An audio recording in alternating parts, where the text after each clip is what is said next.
100 accounts. That's right, we're going over 100 accounts that do not match the official narrative. Were there additional shooters? Were there simply other Trenchcoat Mafia members who were present for at least part of this traumatic shooting, which has, of course, become the de facto high school? Whenever you talk school shootings, Columbine is, of course, the first that comes to mind for many, many people, especially those that were around in 1999 and watched this unfold on the news. So we will be continuing our dissection of all of these witness statements and all of the evidence that points against two lone individuals carrying this out. Was there help or foreknowledge? There seems to have been, just from all available accounts. Now, to what extent is what is being debated here, with logic and reason at the forefront in typical MINDSHOCK fashion, not falling for any logical fallacies or blind faith in the idiot box and whatever is presented on the idiot box as truth without supporting evidence.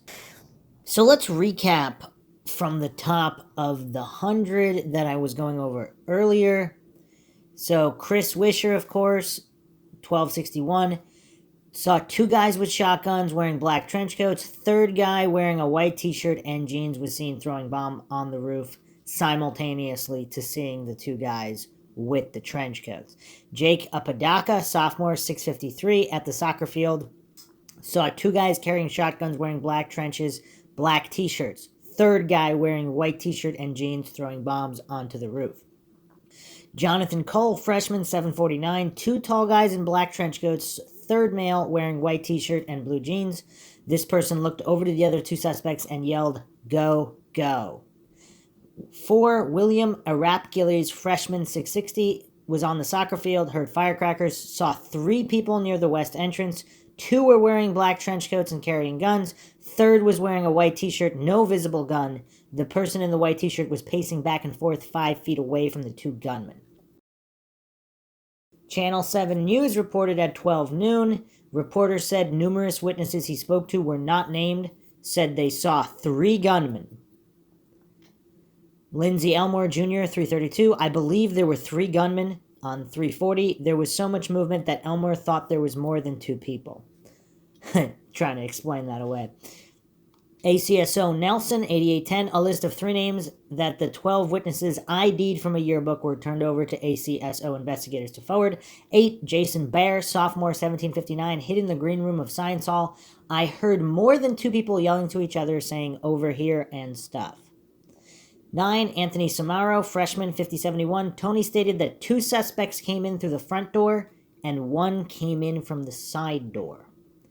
10, Eric Sunde, freshman, 4576, saw 2 gunmen downstairs near the cafeteria. Runs upstairs, sees another person in the trench coat in front of the library doors. And what's 2 plus 1, people? Even the coincidence theorists should be able to do this math. 11, John Curtis, staff member, 2286, describes 3 attackers. Let's take a look at that. The other point, which we'll get into regarding the duffel bags, whether or not the duffel bags with the bombs were there before 11:20. Coincidentally, of course, there's a cutout in the cafeteria footage there's 8 minutes of missing footage in a very coincidental time, and we'll be getting into that as well. Curtis is actually 2785. And also, we have to keep in mind just the psychology of regular people. Regardless of what they saw, if they keep hearing on the media or from officers that there were only 2 guys,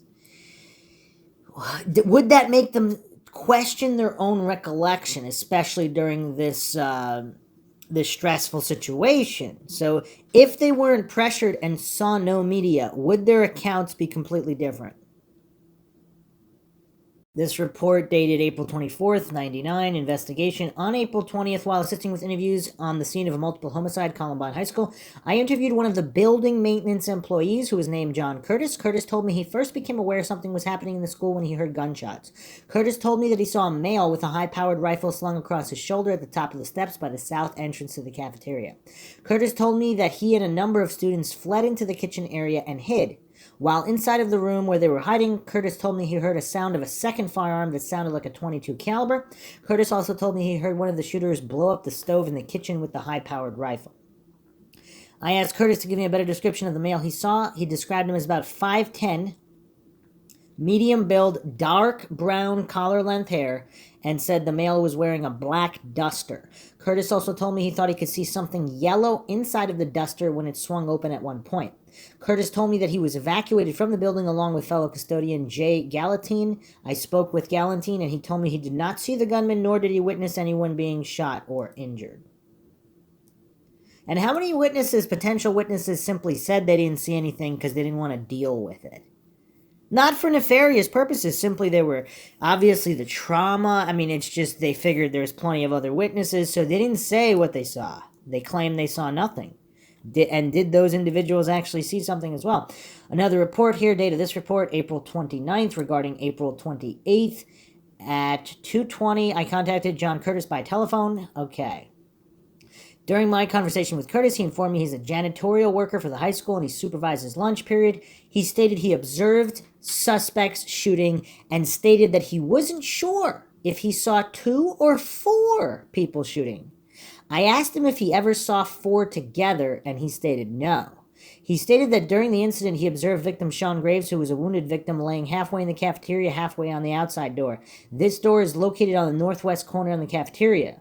Curtis informed me that he stayed with Graves and saw a male suspect walking up the northwest stairs from the cafeteria on the exterior of the building. He described this person as wearing a black trench coat, blue jeans, and tennis shoes. He stated that he's approximately 5'8", but could not give a facial description. He informed me that this person had light blondish brown hair and didn't appear to have any facial hair. I asked him how far away this person was. He said about 20 feet. He stated that the person in the black trench coat was carrying a handgun and it might have been in his right hand. Curtis stated that he left Graves and ran through the cafeteria, the main level near the library. He stated at this time he noticed another person with dark hair, approximately 5'10", wearing a black trench. So one suspect 5'8", one 5'10".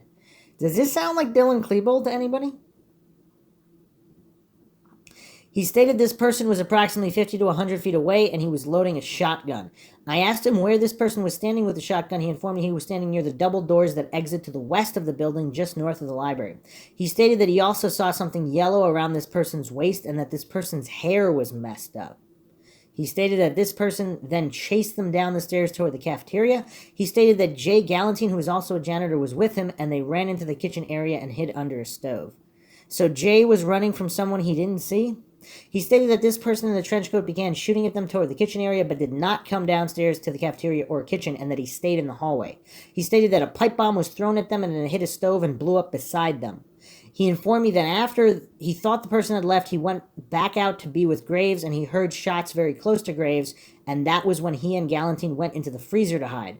I asked him approximately how long he was in the freezer before somebody contacted him to leave the building, and he stated they were in there approximately 30 to 35 minutes.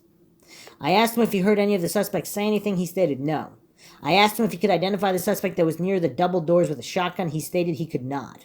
I asked him why he believed there might have been more than 2 suspects involved, and he stated that because he heard a lot of discharging of weapons and pipe bombs.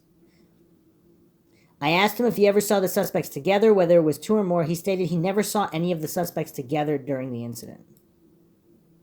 So he just saw individuals of various heights who did not look like each other. Curious.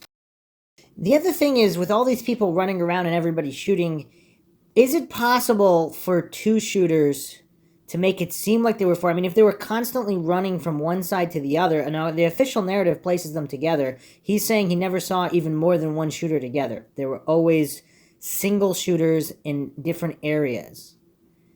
How fast would they have to be running in order to emulate 4 shooters if there's only 2 of them? Not that it's impossible, but according to the official narrative, that's not what they were doing.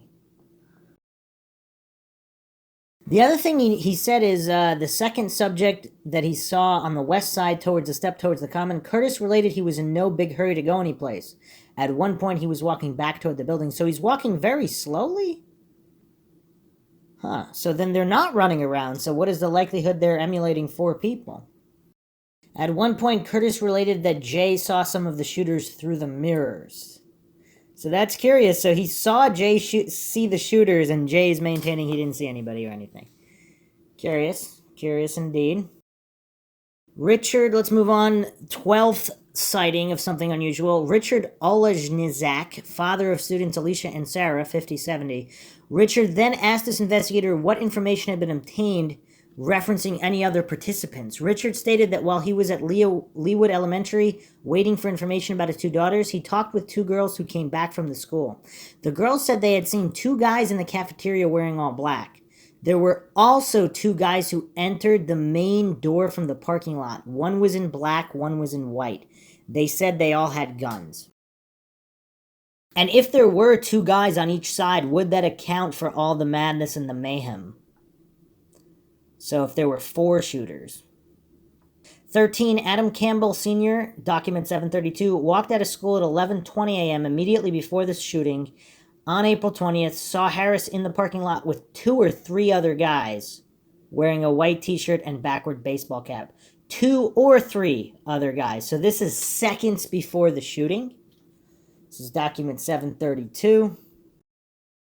So a couple of curiosities about his report. He said he left the school at approximately 11:20 a.m. So, of course, some people believe the shooting started between 11:14 and 11:17. Other people give closer to 11:20. I don't know if there's anybody stating much later than 11:20.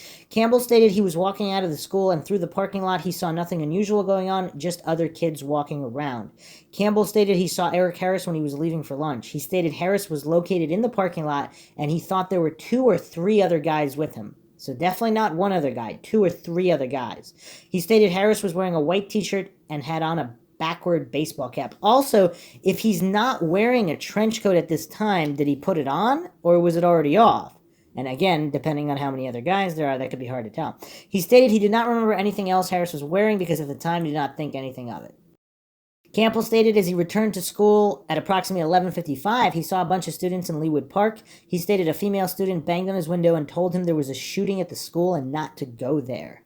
Campbell stated he had talked to Columbine High School student Jessica Cave since the shooting, and she stated she saw 10 shooters at the school. Campbell stated he had seen some of the trenchcoat mafia students in the school prior to the shooting, however, he did not associate with them. He had no knowledge of the shooting or he would have notified the authorities. Let's look at what Jessica Cave said in her statement. There's only a handwritten report here from an officer. August 10th, 99. At the residence. Investigation. I telephoned interviews. This officer has terrible handwriting. Jessica Cave requested to be interviewed. The mother of Columbine High School student Jessica Cave requested to be interviewed as opposed to her daughter. She told me that her family has been significantly affected by the shooting and would like to reduce amount of contact. She told me her son, David Cave, was recently admitted to a hospital for psychological reason. She reported that her son knew Eric Harris. He was his boss at Tortilla Wraps. She told me that the Columbine High School student triggered her son's psychological condition. She told me that Jessica has not been interviewed by police prior to this date. Provided the following account of Jessica Caves on the day of April 20th. Jessica was in the Miss Williams science class when the shooting began. An unidentified student ran into the class and alerted the teacher that someone had a gun and was shooting in the school. Students went into the science room and hid. The students then went into the greenhouse room. This is where they hid until SWAT rescued them. Jessica could see outside because the room had windows, but she did not see any shooting. Jessica could also hear the gunshots and bombs. She and other students hid in the greenhouse room for about 3 to 4 hours. She reported that at 3:15, she received a call from a SWAT member and told her Jessica was safe. Jessica was then transported to the library by teacher Kiki. This is where she was reunited with her daughter. Harmon told me that Jessica did not know Harris or Klebold. She just knew who they were after seeing their photos after the shooting. So Jessica Cave's mother did not allow her to be interviewed. Curious. And is this when, after the narrative was established and certain parents just wanted to protect their students from any involvement with this cover-up, if there's a cover-up at play? Very, very curious. So moving on. 14, Matt Katzenmeer, sophomore, 5745, saw 4 subjects carrying bags in, according to Darlene Mesh.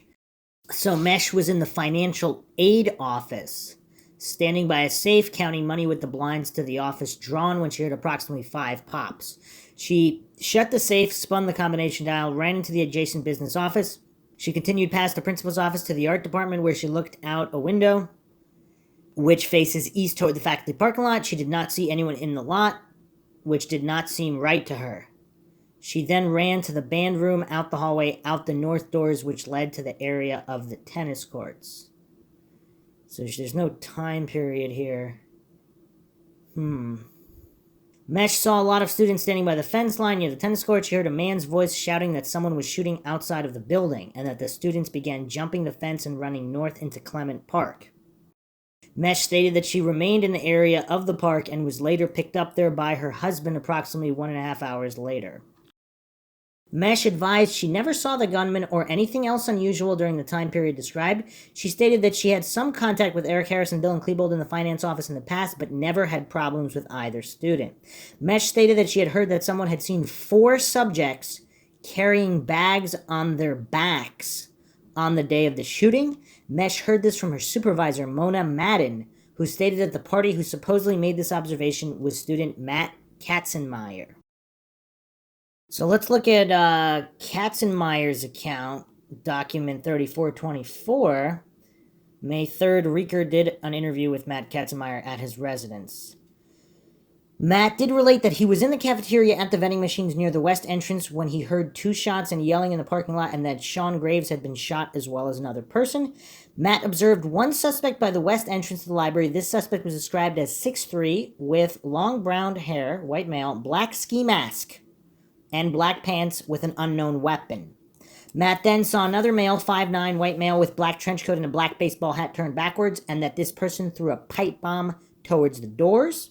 Matt also observed he saw an older light green car, possibly a Buick, driving around the senior parking lot, and that it contained 1 person whom he did not know, but that the car peeled out of the parking lot when the shooting started. So there was somebody already in a car, already driving, and as soon as the shooting started, they peeled out. Is there a witness who matches that description? Matt states that he then went back into the school via the west cafeteria door and went to the auditorium, where he heard shots and then ran to the entrance by the weight rooms and then out the building to the softball field, and that as Zach Pierce came out the door yelling to run, that they are shooting at us. Matt states that he did not see the gunman come in the west door of the cafeteria. Matt related that he heard shots or explosions in the school at the same time that the 2 suspects were outside the school. Nick Goodridge stated to Matt that a person was running down the language arts hallway trying to break windows out with a pistol handle. And an unknown person stated to Matt that a person was in the main hallway at that time with a shotgun, and that Matt did not feel it was the original 2 suspects. Interesting.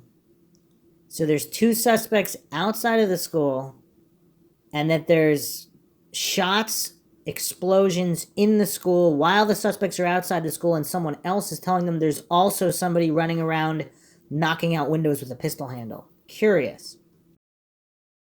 Matt stated Adam Beard is a friend of the Harris and Klebold, and that he feels Beard knows more about the shooting. He also stated that a Michael Bogassi, Adam Beard, and an Oriental student known as Quintero all left school just prior to the shooting, and Matt felt this was strange. At this time, the interview was terminated. September 4th, investigator Reeker did conduct a second interview with Katzenmeer at his residence with his grandmother present. He states the first suspect was the following description: black boots, black cargo pants, black t-shirt with writing, black trench coat, sunglasses, no hat, short and skinny with light brown hair, white male, single barrel sawed-off shotgun with an undescribed weapon. Second suspect, black boots, black pants, black trench coat, black stocking cap, and taller than the first guy with ear-length hair, unknown weapon. Katzenmeer was shown a photo lineup. He did pick out photo number 2, which is Eric Harris. He did initial the photo. He states that at the time he observed these two persons, that he could hear gunshots in the upstairs area of the school. Let me repeat that again for the coincidence theorists. He also states that at the time he observed these two persons, that he could hear gunshots in the upstairs area of the school. And he's not the only one. No further interview. Nothing else followed up on. But all these witnesses are hallucinating, right? They're all hallucinating. All 100 plus of them. And number 15, Alicia Mayes. We already went over her account. 22,755. Saw 4 people with trench coats and guns, according to Rachel Nelson. 16, Natalie Baker, freshman, 2583. Told her mother there were 2 other shooters besides Harris and Klebold. So this is actually a curious interview with Natalie Baker. So this is dated April 28th regarding the April 27th interview. So Natalie Baker, student at Columbine High, and possibly was in the cafeteria during the shooting. So also present during this time was a friend of Natalie who identified herself as Ashley Eagland. Ashley is also a student at Columbine and was in the school at the time of the shooting. Natalie confirmed she was in the cafeteria when the shooting broke out. She was sitting at a table identified as V on the diagram, labeled Baker. She continued to say that she was sitting with Marnie McKellen, Jenny Pollock, and Bay Gatton. Natalie related that she had placed her backpack under her chair. She advised she had a black JanSport. It contained her makeup and glasses. She continued to say at about 11:20 a.m., she noticed the janitor running back and forth and heard him say they had guns. At this point, a teacher ordered everyone in the cafeteria to get under the tables and stay down. Natalie noticed that there were shots, and while she was hiding under the tables, she noticed a male subject standing in the hall in front of the student store near the southeast corner of the cafeteria. She continued to say that the subject was wearing a black trench coat, but she could not say whether this person was armed. She did say that she did not observe this subject fire any shots.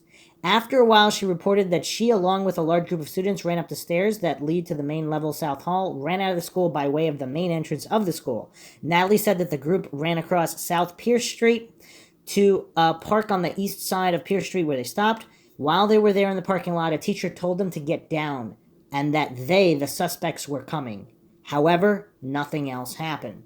Natalie reported that she did not observe any type of large duffel or gym-type bag in the cafeteria when she arrived, nor did she see anyone carry such an item into the cafeteria while she was there. She continued to say that she did not know the person she saw at the cafeteria entrance near the student store. Natalie reported that she heard the subject at the southeast entrance to the cafeteria say, "Anyone wearing a white hat is gonna die," but she did not hear this herself. So I guess she's reporting someone else stated that to her. Natalie stated that she had heard nothing about the incident before it occurred. She said she knew nothing about anyone bringing guns or bombs into school, nor had she heard anything about anyone making bombs. At this point, Natalie glances at Eagland. Natalie continued to say that she does not know anyone associated with the Trenchcoat Mafia other than seeing them in school. At the end of the interview with Natalie, Deborah Baker said to Ashley, "You saw them, didn't you?" Ashley acknowledges that she had seen 2 of the shooters, so I began an interview with Ashley. Okay, I spoke to Deborah Baker on April 28th by phone. She reported that Natalie had told her when she picked Natalie up after the incident that there had been possibly 2 other shooters other than Harris and Klebold, but Natalie did not know them. She continued to say that Natalie had told me was the same that had been related to her. Ms. Baker also states that the statements made by Ashley Eagland was the same thing that she had been told by Ashley, and that she had cautioned Ashley that before she repeated the story, that Ashley should be darn sure it was true, since it was a very serious accusation. Okay, so let's look at Ashley Eagland's report, document 5247, serious accusations. Document, so this is dated April 28th regarding an April 27th interview. So this was the same interview with Natalie Baker, but at the same time. And so Natalie's mother, Debbie Baker, asked the second subject, Ashley, you saw them too. At this time, the second female subject identified herself as Ashley Eagland, a 9th grader at Columbine High. Ashley stated that she was in the gym area with a gym class when they heard shots coming down the area from the area of the library. Ashley said that she walked to the north corridor from the gym corridor. At this time, she met a girl she knows only as Lacey, who was running toward her to the east. Lacey was shouting, they've got guns and are shooting people. At this time, Ashley stated that she observed 2 male subjects coming around the corner of the library hall into the north hall. Ashley advised both subjects were armed. According to Ashley, as soon as both subjects saw her and Lacey, they started shooting at them. Ashley said that they both ran back down the gym hall and into the gym. There, they hid in a small room off the gym for a short period of time, then exited the building by way of the weight room. Ashley said that the class ran across the school grounds into Clement Park. Ashley estimated that she was 15 to 20 feet from the males when they started shooting at her. According to Ashley, both males were talking and laughing amongst themselves. She advised that when the males noticed her and Lacey, they said nothing before they started shooting. Ashley advised that when they first encountered the males, she got the impression that they had just shot another girl by the way they were talking. One said to the other, good job, guys. That's weird. If there's only 2 of them, why is one saying to the other, good job, guys? Huh. And they started laughing. Ashley identified the shooters as Eric Harris and Redacted. According to Ashley, Redacted was dressed in a white shirt with a black trench coat over it. She said that Morris was armed. So this is Chris Morris she identified, and they forgot to redact his name here. She said that Morris was armed with a handgun while Harris was armed with a shotgun. Ashley said that she was not sure about Redacted's identity until her sister Heather showed her a Columbine yearbook. She saw his picture in the book. Ashley is sure the 2 shooters she observed were Eric Harris and Redacted Morris. Ashley advised that she had not been in the cafeteria prior to the shooting and knew nothing about the duffel bags in the cafeteria. Ashley said she had told her parents about the shooting, but she had not been contacted by anyone in law enforcement before April 27th. She did advise that she had done several interviews with Channel 7. Here's a May 6th interview. This is document 5250. The following is a history on how witness Ashley Eagland is familiar with Dylan Klebold, Eric Harris, and Redacted. Dylan Klebold has seen Dylan with Eric Harris on several occasions around school, involved in the video filming for the Rebel News Network. Dylan came into her science class with Eric Harris and asked Miss Hyatt how she wanted her webpage designed, or words to that effect. Has seen Dylan around school several occasions in a trench coat and was pointed out by her friends as Dylan. Recognizes Dylan as having a broader nose, taller, and not as scrawny as Chris Morris. And of course, why would she be relating to this Chris Morris if she did not identify Chris Morris? Eric Harris has seen Eric Harris about 10 times around school wearing a trench coat. Eric came into her science class with Dylan Klebold and asked Miss Wyatt how she wanted her webpage designed, or words to that effect. Has seen Eric with Dylan Klebold on several occasions around the school, involving in the filming for Rebel News Network. Ran into Eric and Chris Morris in the hall several months ago. Ashley remembers saying sorry to Eric, and Eric said don't worry about it. Described Eric as being nice about bumping into her, whereas Chris Morris told me to watch where you're going, you expletive. Eric and Chris had on trench coats. Chris Morris had on his typical black beret and his sunglasses. Ashley is friends with Katie Thompson and had been with Katie when she was talking to Eric Harris. Ashley stated that Eric was going to ask Katie Thompson to the prom, but never did to her knowledge. Ashley stated that she had been with other friends that have pointed Eric out to her while at school. Ashley stated that she had mutual friends of Eric Harris. She stated that these friends having bowling class with Eric Harris and therefore know him. Okay, now we have a whole bunch of redacted. I'm assuming this is Chris Morris because this was she was talking about before. So a whole paragraph redacted here. Then we have has seen Redacted interviewing students for the Rebel News Network. She specifically remembers him interviewing students about the Denver Broncos. Has seen Redacted about 4 or 5 times. Maybe this Okay, recognizes redacted as having glasses and generally described as shorter and scrawnier than Dylan Klebold. Okay, so maybe this is not Chris Morris. Chris Morris is 6'4", Klebold is 6'3". Ashley stated that she saw redacted about 2 weeks before the April 20th incident. She stated that she was with Natalie Baker, Kelsey Fowler, when she observed the following. Redacted and another unidentified white male were in the same hall about 10 or 15 feet farther to the west. Redacted and this other male had on black trench coats. The two males were walking east down the hall while two other white males were filming them with a video camera. She can only identify those two filming males as member of the AV Tech Room and the Rebel News Network. Huh. Shorter and scrawnier than Klebold. Could that be Dykeman? Or is this maybe Eric Vike? Dykeman or Vike, possibly Dykeman. Lacey stated, okay, so gunman number 1, gunman number 2. So gunman number 1, white male, about 6 feet tall with a nondescript build, dirty blonde hair, 1 inch long on top, sort of like a spike. Was not wearing anything on his head. No facial hair, no glasses. No hat. Had on a black trench coat about 2 or 3 inches above the top of his boots. Black boots, black t-shirt, but it could have been something over a shirt, like a shirt over a shirt. Nothing printed on the shirt. That's curious. So did some of these guys wear 2 shirts and take one off at some point? The black trench coat was open in the front and the pockets of the coat were bulging with something.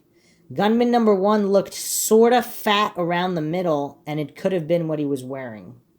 Huh. Or is that a Robert Perry? Chris Morris, maybe? Pants were dark, could have been camouflage type, either dark brown or dark green. Feels that there was some light color in the pants, but cannot describe further. Carrying long gun about 25 inches long and black, showed the investigator how gun number 1 carried the long gun in both arms. He was a right-handed individual. Shot the doors and lockers about 10 or 20 times rapidly, smiling and laughing as he walked down the hall. Gunman number 1 did not make eye contact with witness Eagland, did not have gloves on. Ashley Eagland stated that she recognized gunman number 1 as Eric Harris. Okay. Gunman number 2. Wow, this can't be Chris Morris. White male, about 5'8", described as same size as me, Ashley, with a scrawny body and glasses. Reading glasses, nondescript, not sunglasses. Huh. I mean, Chris Morris does wear glasses, but he's 6'4". Unless, of course, she felt the distance was off. I don't know. Dark brown hair below the ears, curled at the back. Ashley showed me with her hair and was referring to the lateral edges of the back. Wearing a white shirt, possibly a white t-shirt with nothing on it that she could tell. Did not have any type of a hat on. So gunman number 1 is Eric Harris. Gunman number 2 is only 5'8". About Eric Harris's height. But she described gunman number 1, Eric Harris, as about 6 feet tall. So the second gunman is shorter than Eric Harris? I'm not following if she's saying this is Chris Morris. Also, Klebold has a black shirt, but she's saying this gunman number 2 has a white shirt. Did not have any type of hat on. Black trench coat went halfway down to his calf. Did not feel there was anything bulging from his pockets. Black boots with a heel, wearing dark pants, maybe dark camouflage. Nothing in his hands, nothing on his hands, carrying a black handgun in his left hand. The gun looked similar to this investigator's semi-automatic versus a revolver that Ashley was familiar with, carrying nothing in his right hand, laughing as he was walking. Ashley stated that gunman number 2 made eye contact with her. Shot about the same number of times as Eric Harris. Ashley Eagland stated that she recognized gunman number 2 as redacted. She stated neither student had any bags with them. She said she was stunned when she ran around the corner. It feels like she looked at them for about 15 seconds. So that seems like a pretty good look. Ashley stated when she got home that day, she told her sister Heather, a senior at Columbine High, and her father about redacted. She stated that her sister challenged her about redacted actually being Dylan. Ashley stated that she said, no, Dylan has a broader nose and doesn't wear glasses like redacted does. Ashley stated that Heather got the yearbook out and they looked up redacted, to which she said, "That's him." Miss Eagland confirmed this conversation. Ashley stated that she is sure it was redacted. She stated that it was not Dylan Klebold. Let me read that again for the coincidence theorists. She stated that it definitely was not Dylan Klebold. So again, if people are unsure, fog of war, whatever, what would you expect them to say? I couldn't really tell. Not make definitive IDs. This investigator talked to Ashley and her mother at great length about the identification, and Ashley stated she is 99.9% sure it was redacted. She stated that she understood that nobody else has mentioned his name, but that redacted was the one shooting at me. And of course, the investigator is lying to her when she's telling her nobody else mentioned these names, because all these other names, Chris Morris, Robert Perry, Brian Sargent, Joe Stair, were named by multiple witnesses. Not just one or two, many, many witnesses, dozens of witnesses.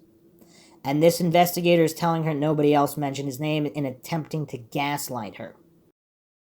Also, in the report, I have attached Detective Steffi's report, dated April 27th, regarding a similar interview with Eagland. Detective Steffs did state that he forgot to include in the report that Ashley mentioned redacted as wearing glasses at the time of the shooting. So was Dylan Klebold not wearing glasses at the time of the shooting? I mean, this is so tragic and sad to read in these just basically these teenage kids' handwriting. I mean, she's got an attached statement here that she signed, "I, Ashley Eagland, recognized Eric Harris and redacted in the hall while I was by the gymnasium shooting at me and other people." So she wrote this in typical teenage handwriting, and it's just so sad that she even had to write this, that these individuals were shooting guns at her. I mean, we're going over all these nitty-gritty details, but it's so sad on a whole nother level. The fact that this event even occurred is just so unnecessary. Here's the follow-up interview, October 7th, in reference to her observation and identification of redacted being one of the gunmen at Columbine High School on April 20th, 1999. Also present during the interview were Ashley's parents, Richard and Sharon, and her sister, Heather. I questioned Ashley about the statement she made to Agent Tim Steffes when he interviewed on her April 27th. During the interview, Ashley told Agent Steffes that she was not sure of Redacted's identity until she was shown a Columbine yearbook, at which time she picked Redacted out of the book as one of the shooters involved. She also reiterated that she was positive the other gunman she saw at the high school was Eric Harris. You know what's weird, though? The coincidence theorists maintain witnesses are not reliable, yet for some reason they're reliable when what they see match the official narrative. So her identification of Eric Harris, reliable. Her identification of Redacted, not reliable. I mean, this is the logical inconsistency of silly coincidence theorists. Again, I am not claiming anyone was there or not there, or involved or not involved. I wasn't there. I didn't see who was there. So I have no way of knowing, but I'm not going to pretend and hallucinate. I know for sure which witnesses are accurate and which are not. I showed Ashley Agent Steffi's report, at which time she confirmed that it wasn't until she saw the yearbook that she positively identified Redacted as the other gunman. I referred Ashley back to the interview she had with Dan Fanastial on May 6th, at which time she told investigator Fanastial that the two gunmen she saw inside Columbine were Eric Harris and Redacted. I asked Ashley if she believed she could have made a mistake on her identification of Redacted. She told me she did not believe she made a misidentification.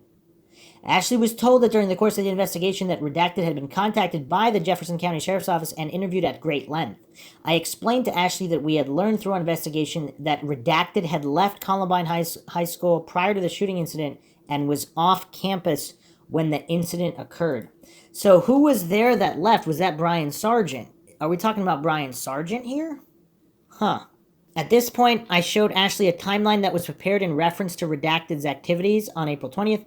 I went over the timeline with Ashley and had her read through the timeline. After Ashley finished, she handed the timeline back to me and said, with the information you're providing me, it looks like I made a mistake, but she told me in her mind she believed that Redacted was still the individual that she saw in Columbine High School with Eric Harris. So she refused to be gaslit.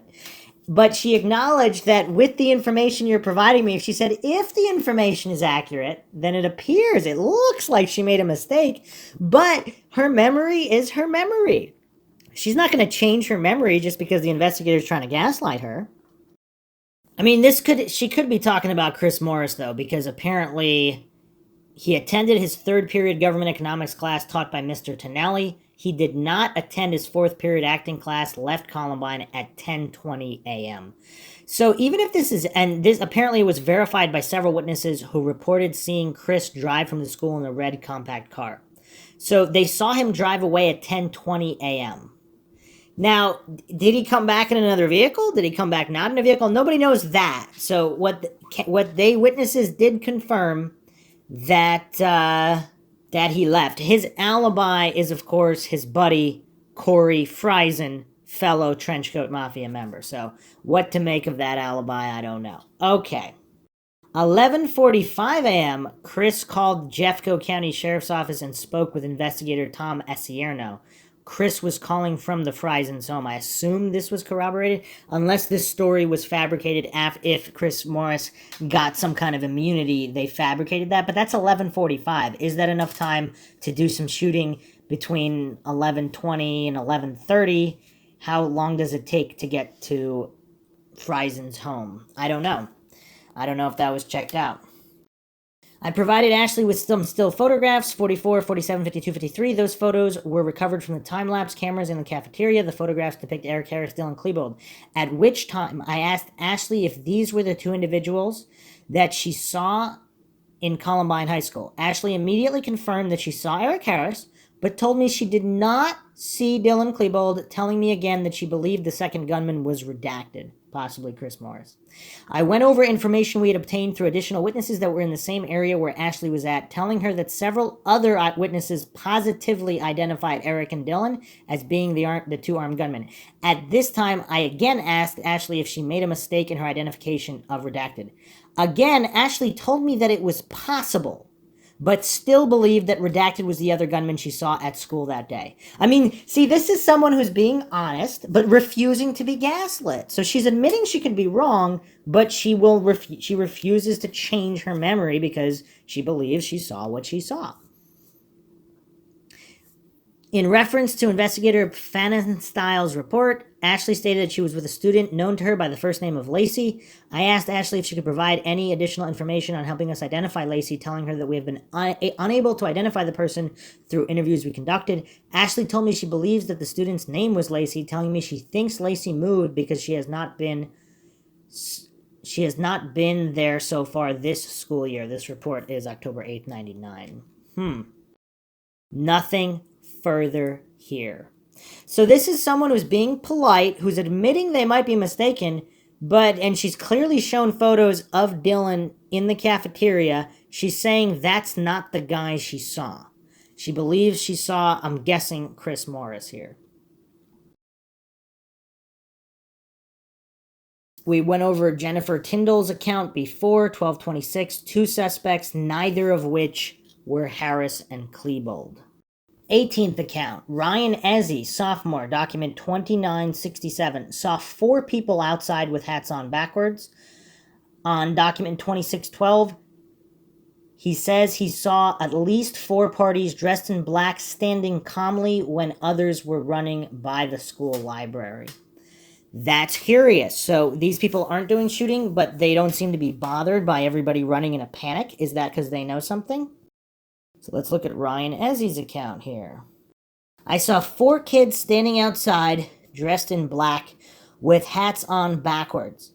I couldn't see who they were. I was too far away. See, again, we have an honest witness here. He's not claiming to make IDs he can't make. Regarding the question here, the questionnaire, Team 4 interview guidelines.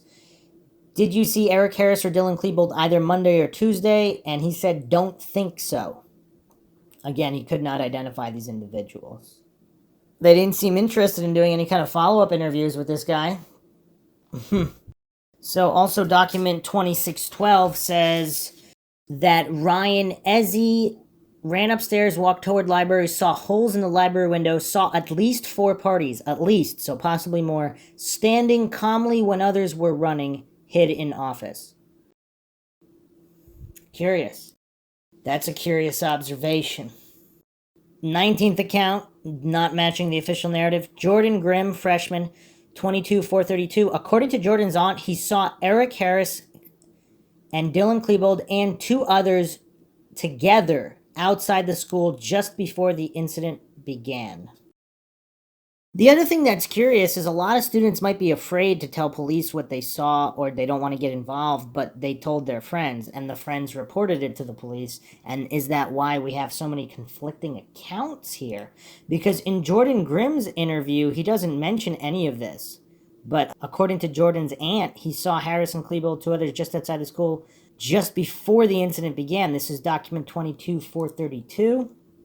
It's a curious document. So this lead sheet received info from a parent, Debbie Dooley, that a student, Jordan, last name possible Grimm, observed Eric Harris, Dylan Klebold, and two other students, and redacted, at school together, outside just before the incident began. Debbie Dooley was told this by Jordan's aunt, Leslie Black, who said Jordan is afraid to come forward and does not get along with police. Wow, that's curious. So Jordan did not tell this to police. He didn't even mention it. And according to the document we have on Jordan, the police didn't even ask. Huh. That's weird. And apparently there's a redacted part of that too. Two other students, comma, redacted, comma, at school together. Weird. Weird. The truth is not afraid of investigation, so why are there so many issues, so many redacted, so many missing documents, sealed documents that possibly will never be released? If there was a cover-up, conspiracy and cover-up, is this what it would look like? Number 20, John Spallinger, document 1176, Clement Park maintenance worker. A majority of students Spallinger helped informed him there had been a trenchcoat mafia gang shooting over at the high school, and that there were 4 shooters involved. Let's look at Spallinger's account, 1176. First heard gunfire that morning and observed approximately 10 to 12 students running towards his maintenance building. Spallinger began assisting those students climb over the chain link fence which separated Clement Park from Columbine High School. While assisting the students, Spallinger believed he heard more gunfire and rounds going over their heads, to include his own. Spallinger placed the students inside his maintenance facility for safekeeping. A majority of the students Spallinger helped informed him there had been a trenchcoat mafia gang shooting over at the high school and that there were 4 shooters involved. One of the shooters was described as a tall white male with a white shirt. Tall male with a white shirt. Dylan Klebold's according to the official narrative, he's the tall male of the two, but he's wearing a black shirt. That's weird. It's kind of weird. The students were initially at the soccer football fields, advised Spangler that when one of the Trenchcoat Mafia gang members had dropped his coat, they observed him carrying a gun, and that was when they began running towards Clement Park.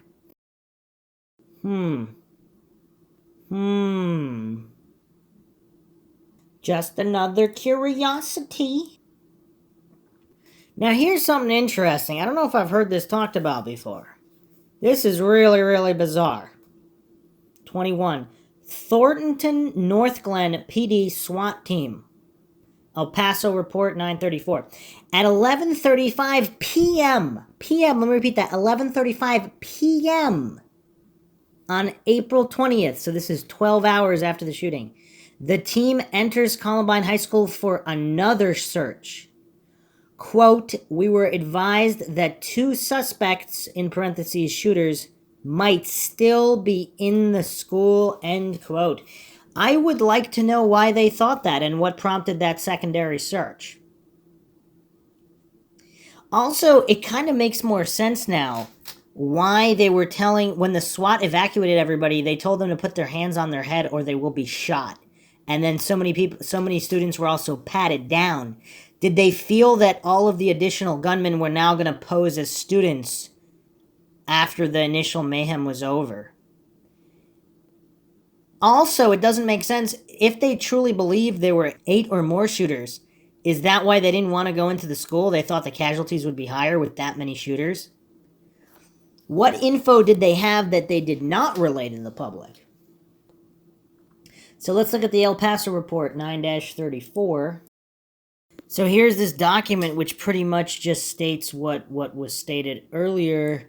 The mission assigned to our SWAT team was to work jointly and in cooperation with the other SWAT teams on scene. When given the order to enter Columbine High, we were to conduct a slow and very methodical search in hopes of finding any possible survivors, to address any casualty first aid needs, to record the location of any fatalities encountered, to record the location of all unexploded ordnance bombs and exploded ordnance not previously tagged, and finally to report and engage with any hostiles we may encounter. We were advised that 2 suspects, in parentheses shooters, might still be in the school. Who advised them of this at this time? The event timeline here. This is weird. This is 11:30 p.m. They're advised that 2 suspect shooters might still be in the school. Weird. So who knows why SWAT thought there were more shooters in the building at 11:35 p.m. However, after all the police arrived, so if there were other Trenchcoat Mafia members from either other schools or possibly also from Columbine or whomever, other associates, so to speak, it's possible they got out if this was all done within minutes. But what about if there were more shooters or accomplices who weren't shooters or whoever, handlers or just other individuals who were not students and not victims, and they were affiliated with shooters in some capacity? They wouldn't have been able to get out unseen, would they? Did they hide in the school for these 12 hours and somehow somebody spotted 1 or 2 of them? Or there was a tip that they were still hiding and they're false or not. Maybe it was a false tip, who knows? But, or just inaccurate in some way. So, we don't know. Littleton PO Mike Iman advised, quote, there were possibly 4 suspects in the school, end quote. This is document 8670. 23rd reference here in over 100 references, not matching the official narrative. Nate Dykeman, senior Trenchcoat Mafia associate, said, yes, there were 2 more people in the school with handguns, but they decided to bail. Eric and Dylan went through with it. The other 2 did not. And I believe this was from the email that I went over before. I believe so. So these rumors were persistent. Nate Dykeman knows all of these parties. So again, I don't know if this was verified to be his email that stated this, but if it did, then this was his opinion that I guess he was not necessarily comfortable stating. And of course, we went over Dykeman's account here. Dykeman also volunteered that he saw Klebold give at least $100 in $20 bills to Phil Duran around the end of January 99. This is document 10,695. So some would say he's trying to be helpful. Now, would he also do this? There's a huge redacted section here. So Dykeman saw a whole sentence redacted. This is 10,696. This occurred in the garage of Klebold's residence. Klebold related to Dykeman that he had been another whole sentence redacted. And then another sentence redacted later. Then on 10,697, Dykeman advised that Chris Morris may be able to provide more information about Harris and Klebold's recent activities. Dykeman also believed Harris was under the care of a mental health professional and may have been on medication for an unknown mental illness. And of course, there's the medication angle of all of these school shootings, which we're not going to go into now, but some believe that has not been addressed enough. So in a questionnaire here, so he actually took a polygraph, which is curious. Now, I don't know, let's look at the deception markers here, but 10,701 document, it asks, are you going to be completely truthful on this test? As if he was going to say no. He said yes. Are you aware this test concerns what happened at the school yesterday? Yes. Prior to this week, have you ever lied to an authority figure? He stated no. Now, that's a funny question, because does that give him an out for lying now? But on the other hand, are we really to believe that any kid out there, I mean, 99% of kids have lied to an authority figure in some way. I mean, a parent is an authority figure, right? I mean, unless they're saying a police officer, but they didn't say that. They said authority figure. Prior to this week, have you ever lied to an authority figure? He said no. Did you help Dylan and Eric yesterday? No. Before yesterday, did you ever lie to get out of trouble? No. That doesn't even say lie to who. I mean, it could be a friend, to get out of trouble, a teacher, whatever. Did you help plan what Eric and Dylan did yesterday? No. Are you afraid people will blame you for what happened? He stated no. Curious, even though he got out of Dodge.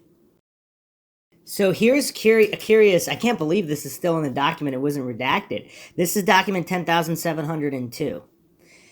So there's two questions here. Did you help Dylan and Eric yesterday? His response was no. Did you help plan what Eric and Dylan did yesterday? His response was no. Now here is the opinion of the examiner. It is the opinion of the examiner that Dykeman was deceptive when responding to these relevant questions. Let me repeat those questions again for the coincidence theorists. Did you help Dylan and Eric yesterday? His response was no. Did you help plan what Eric and Dylan did yesterday? His response was no. Again, the opinion of the examiner is that Dykeman was deceptive in responding to those two questions. When confronted with his deceptive responses, Dykeman admitted he was withholding information from the investigators. He said he had not been completely truthful because he was afraid that he would be arrested for not reporting this information earlier. Dykeman provided information relating to the explosives and firearms acquired by the gunman, which is contained in the enclosed FD 302. So what's weird, though, I guess you could interpret help as, I don't know. See, this is clearly help in the shooting. I mean, he didn't really help them acquire fire. Just because he knew about them wanting to acquire, that's not the same thing as helping. That's, did you have knowledge of? So I don't know. Do we buy that explanation there? In his April 20th interview, as stated in document 10,703, Dykeman stated he had no knowledge of, nor did he participate in the planning or execution of the shootings at Columbine High School. Actually, the date of this transcription is dated April 26th. There's no date of the interview, though. So they're asking about the 20th. It doesn't say on the 20th. The date here is the 26th. It said investigation on the 21st. So does that mean this occurred on the 21st? Either way, he stated that he had no knowledge of, nor did he participate in planning or execution on April 20th. He stated he was at his residence at the time of the shooting and watched the events that unfolded from his house. He was friends with the two identified shooters and considered Klebold as one of his best friends. Dykeman stated he worked at Blackjack Pizza along with Harris, Klebold, Christopher Morris, and Phil Duran until April 1st, 1999. Dykeman recalled an incident in late January or early February 1999. He observed Klebold hand Duran a large sum of money behind the Blackjack Pizza shop. Dykeman stated he thought Klebold was buying drugs from Duran and began to harass Klebold about the exchange, as Dykeman is very much against drugs. Dykeman stated that after constant harassment about the money, Klebold told Dykeman that the money was not for drugs, but that he, Klebold, had purchased a gun or guns from Duran. Dykeman remembered the total amount of money was $200 to $300, and he believed that Duran sold Klebold a shotgun and pistol. Klebold never told Dykeman what he had planned on using the weapons for. Okay. And then he described Duran. Dykeman stated he was willing to cooperate in this investigation and would volunteer further details about his knowledge of the people that may or may not be involved in the shootings at Columbine High School. At least that's proper phrasing there, because we don't know. Dykeman also disclosed information about the bomb making, being present during a lot of this. However, he said that they did not build weapons together. Dykeman stated Chris Morris also knew about the explosives and weapons and was present when they tested them behind the Blackjack Pizza. Okay. Dykeman believed Duran was a tag-along and the main gun supplier was Mark Maines. Dykeman was really in the know about all this stuff, huh? Dykeman stated he saw the sawed-off shotgun Klebold purchased at Klebold's house. Dykeman stated he was in the limo with Klebold prom night with Morris, Markham, Epling, Setchler, Anderson, and Setchler's boyfriend name unknown. Dykeman stated Harris showed up at the after prom and was in a normal mood. Dykeman stated Klebold and Harris left the after prom approximately 2:30 a.m. He stated he did not know where they went. Dykeman does not remember seeing them again or Klebold's date Anderson. He stated Morris did not leave the after prom with Harris and Klebold because he remembered seeing Morris after the two had left. Dykeman stated he and Epling remained at the after prom until approximately 4 a.m., went to the mountains to watch the sunrise, and then returned to Epling's house. Dykeman stated Harris and Klebold were not in any of their classes on the day of the shooting. He said the last time he saw either of them was before he left school. He stated the last time he saw either of them before he left school was on the 19th. He saw Harris and Klebold after fourth period, and they seemed normal. On the 19th, not the 20th. Dykeman said he did not know of any gathering at the Outback restaurant, so he could not help with that. He stated if they went to dinner, they did not invite him. Dykeman said if there was a dinner, Morris, Markham, Duran, Harris, Klebold, and Anderson might have been the people at it. Dykeman stated he was at school on the day of the shooting, but left just before it actually started. He stated he always goes home for lunch and remembered leaving at approximately 11:20 a.m. See, I don't know. Is this too coincidental that all these people are leaving within minutes or seconds of when the shooting started? Because they also know they could be spotted leaving. Why is he saying he was home at the time of the shooting? The shooting was between, I don't know, 11:17 a.m. and 11:20 something a.m. And he said he's leaving at 11:20. That does not place him at home at the time the shooting begins. He stated he does not eat lunch every day with Klebold and Harris. He stated he goes to his house and Epling always goes to her house. And of course, I'm sure that can be verified, right? He stated he has only a couple minutes to eat and he has to get back to school. Dykeman stated he left through the west. I mean, does that seem logical? So him and his girlfriend do not want to eat together. They each go to their own house to eat, and they only have a couple minutes by the time they have to come back to the school. I don't know. Does this sound like a normal high school couple? I don't know. I'm not saying they're lying, obviously. I don't know. I wasn't there, but I don't know. There's something off. There's something that seems a little off about that. I don't know. Dykeman stated he left through the west doors of the school and walked down the dirt path next to the school. He stated he did not see anyone wearing a trench coat throughout the morning, nor did he see anyone outside the west doors. Dykeman stated his car was parked near Harris and Klebold's vehicles, however, neither of their cars were there, which is weird because other witnesses place Harris and several other trench-coated individuals at his vehicle at approximately 11:20 a.m., the same time Dykeman is stating he's leaving. Does this not seem strange to anybody? I don't know. I mean, coincidence theories could really have a field day with this case. I mean, it's just astonishing. It's absolutely astonishing. Where are the security cameras? Apparently there was a security camera outdoor. I don't know exactly where on the building it was, but it did exist. So, I mean, that was verified by somebody. I'll be getting into that later. There's a number of cameras. So there might not have been a camera in the actual library. Again, that's disputed. But it is stated in multiple sources that there were cameras elsewhere. Okay, so the other thing that's kind of weird, those that think Harris and Klebold had something to do with the cameras being shut down, why would they shut them down? And if they were going to shut them down, how come they didn't shut down the cafeteria one? If they're after fame and all of this stuff, notoriety for the shooting, and they want to be remembered forever, why would they disable the system? They would want it to record them. On the other hand, if there's multiple shooters or some kind of other operation going on, they wouldn't want that known, especially if they're looking to blame exclusively Harris and Klebold. Even if they're responsible, they're looking to place the blame only on them and not other individuals who may or may not have been involved, in which case it makes sense that they would want to sabotage the security system. Okay, so he did not see anyone wearing a trench coat throughout the morning, nor did he see anyone outside the west doors. Dykeman stated his vehicle was parked next to Harris and Klebold's. However, neither of their cars were there. So he's stating Harris and Klebold's vehicles were not in their spots at approximately 11:20 a.m., wherein many witnesses, even as early as I think as 11:14 to 11:17 a.m., people reported some of the witnesses actually said they were looking at their watch. So it was within seconds of that time. Even if their watch is, let's say, a little off, if the trench-coated individuals begin shooting at 11:17 a.m. or even 11:20 on the dot a.m., I mean, if Dykeman is mistaken even by a minute, even by a few minutes, it still doesn't line up.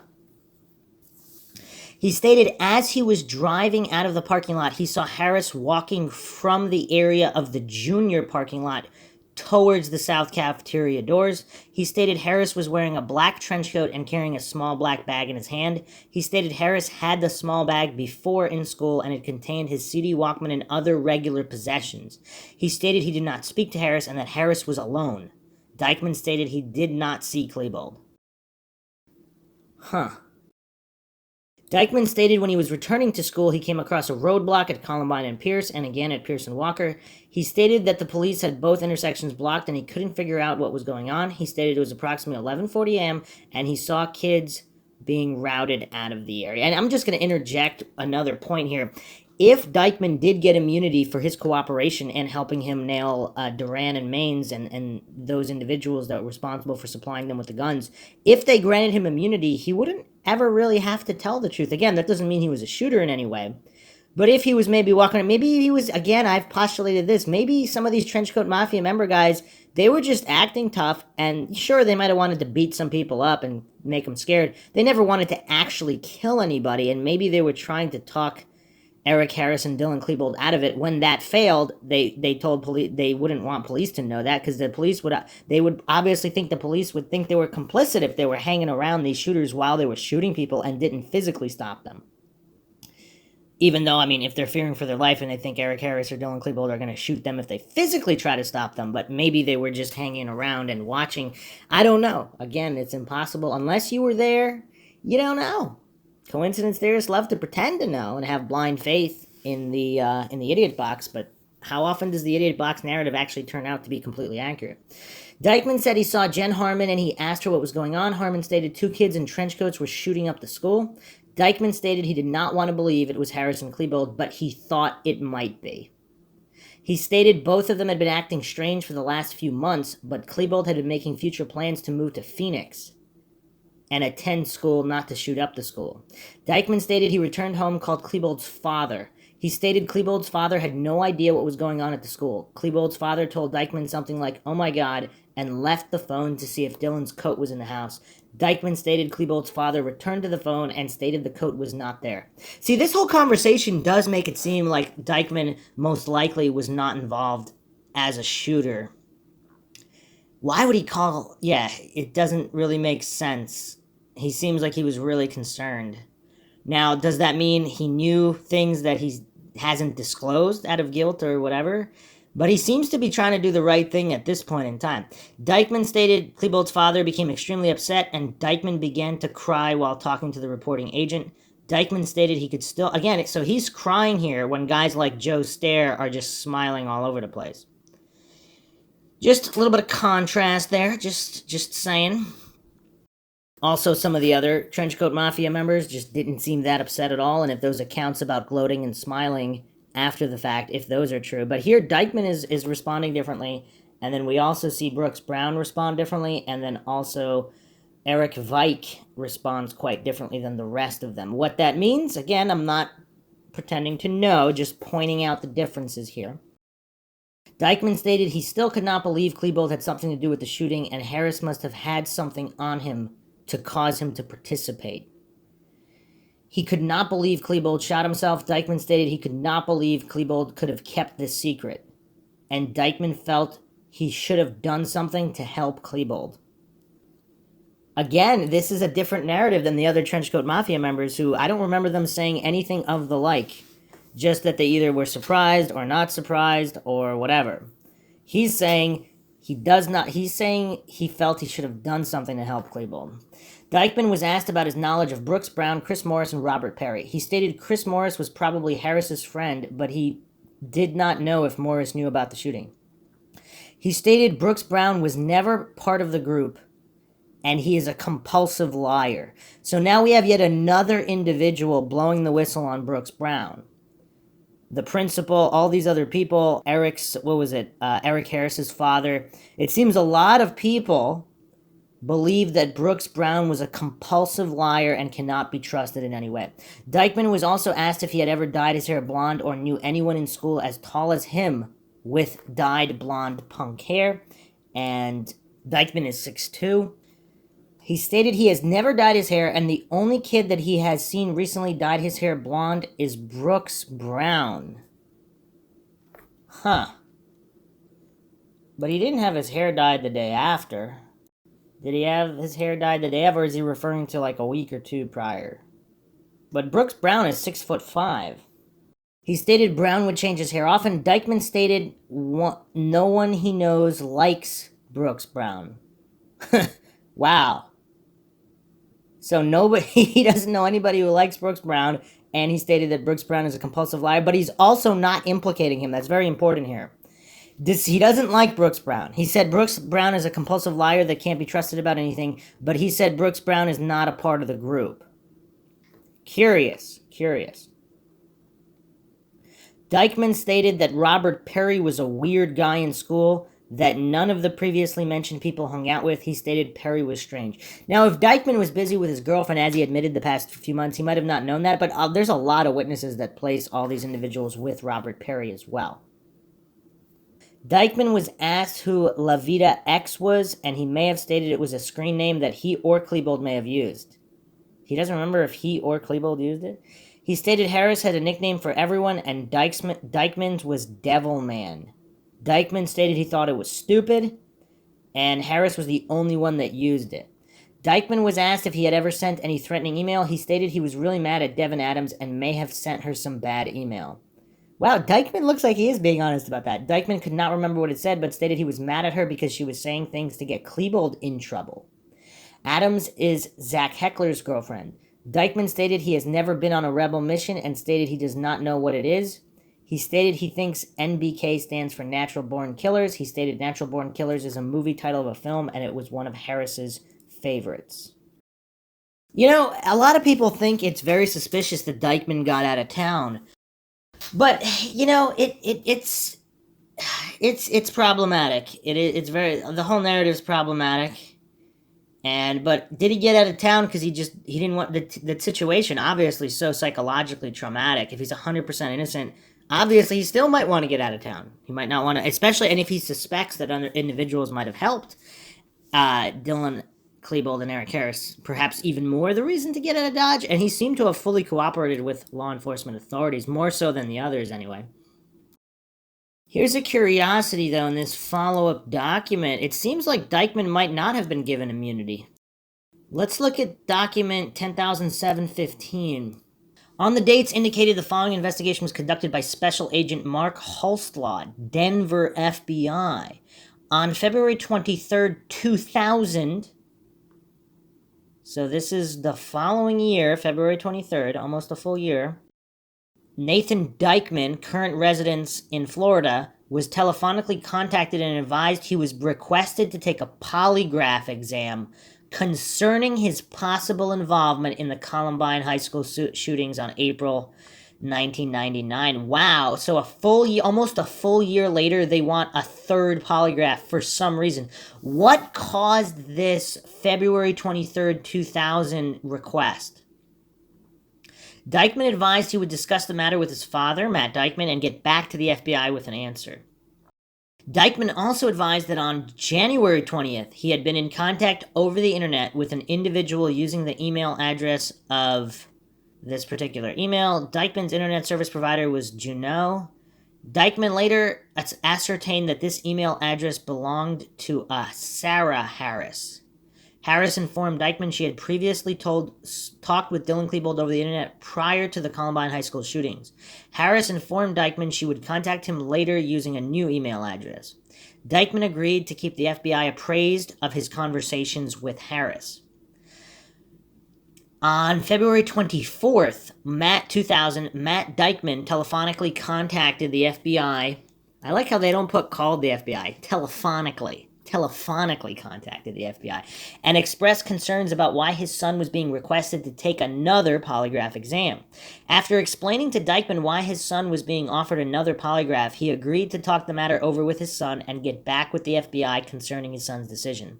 On March 7th, 2000, Nathan Dykeman was telephonically contacted and advised Special Agent Holstlaw that since he already subjected himself to 2 polygraph examinations, he would not agree to a third one. Dykeman advised that the first one, which he believed was fully completed by the FBI, as well as a second one, which was provided by an ATF agent, revealed that he was telling them the truth about his not being involved in the Columbine incident. According to Dykeman, the ATF agent who provided him with a visual polygraph indicated to him that, in the agent's opinion, Dykeman had been truthful and therefore would not need to take another polygraph examination. And that's all the documentation here. And of course, we went over alleged dispatch audio. Again, I don't know if this has been verified. Some people believe that the fire truck boy, a kid on the fire truck. So if Nate Dykeman was the fire truck boy who was identified as a possible suspect in this audio transcript, again, that the truth is not afraid of investigation, what's the problem with releasing this information? Especially if Dykeman is found to be 100% innocent, why not release the timeline as it occurred and clearly state officially for the record, Dykeman thought that he possibly might be involved because he was named, but he was cleared by authorities. Why not be transparent with that information if that's what the truth is? Those are the questions, because in non-conspiracy cover-ups, they are transparent with that. You can clearly see a timeline, you can see mistakes, how they were made, and then the investigators might have thought it was this suspect, but then they weren't, they were cleared. This is all out in the open. Clearly we have a cover-up here. Now, for which purpose, we don't know. Does that mean there were multiple shooters? Not necessarily. Not necessarily, but there's something going on to keep all these documents sealed. So, is it possible that Nate Dykeman really was trying to talk them down, failed? Maybe they even turned on him. Who knows what happened? Or they just told him, last chance, get away from us. We're following through with it. And then he evacuated through the fire truck, even though him and his father claim he was at home or whatever, stepfather or whatever. So, and then he got out of Dodge, but then he continued to be cooperative here. But now, for whatever reason, they requested a third polygraph. So is it possible that Dykeman, and is that why certain witnesses saw Dykeman and named Dykeman, even though he himself did not actually participate in the shooting? Maybe he was trying to be the good guy and talk them down. Failed, didn't want that to be known because now people would think that he would be guilty or associated with them, but then he cooperated with law enforcement every step of the way. But if he got immunity, now why would the FBI be contacting him for a third polygraph? Doesn't quite make sense, does it? Doesn't quite make sense. Now, even if he's 100% innocent, obviously, why would he take a polygraph? Because if anything, if they find anything deceptive, even if he's not being deceptive, I mean, this is glitchy technology, of course. It's not 100%, not admissible in court. We're not talking about brain fingerprint scan, which is seemingly 100% reliable. Nobody's beaten it yet. I still think there's a $100,000 reward or more for beating the brain fingerprint scan, which nobody has done before. That's why the military uses it. That's why all these upper agencies use brain fingerprint scanning and not this outdated polygraph technology. Either way, Nate Dykeman is, of course, a big question mark. But on the surface, it seems like he's much less likely to be an actual shooter than all these other individuals based on his behavior. Okay, let's move on to the 24th account here. Daphne Baca, 8894. Listed 4 names of possible suspects. Those names include Eric Harris, Dylan Klebold, Chris Morris, and Robert Perry. So regarding Baca, it's actually document 8895. So they were concerning the business room of the school. Baca stated it was her understanding 7 students, 2 teachers were there. Baca also informed IO that there were 2 custodians that sought asylum in the large walk-in freezers and were in portable radio contact with security. All of this information was transferred to large charts that were posted on the wall of Arapahoe County Mobile Command Post. It should be noted that Daphne Baca also listed 4 names of possible suspects. Those names included Eric Harris, Dylan Klebold, Chris Morris, and Robert Perry. It is unknown to this IO how Daphne Baca had gleaned this information. So that's curious. So if this information is accurate, because by all accounts, Klebold and Harris were accurate, so was she simply told by all these students who they saw? Chris Morris and Robert Perry, of course, again, they are tall. 6'4", 6'5", Klebold 6'3". Is it possible that they were all just mistook for Klebold? I mean, I don't know. It seems unlikely because, again, so many students know all of the individuals in question, and so many reported very pronounced acne and teeth in who they saw.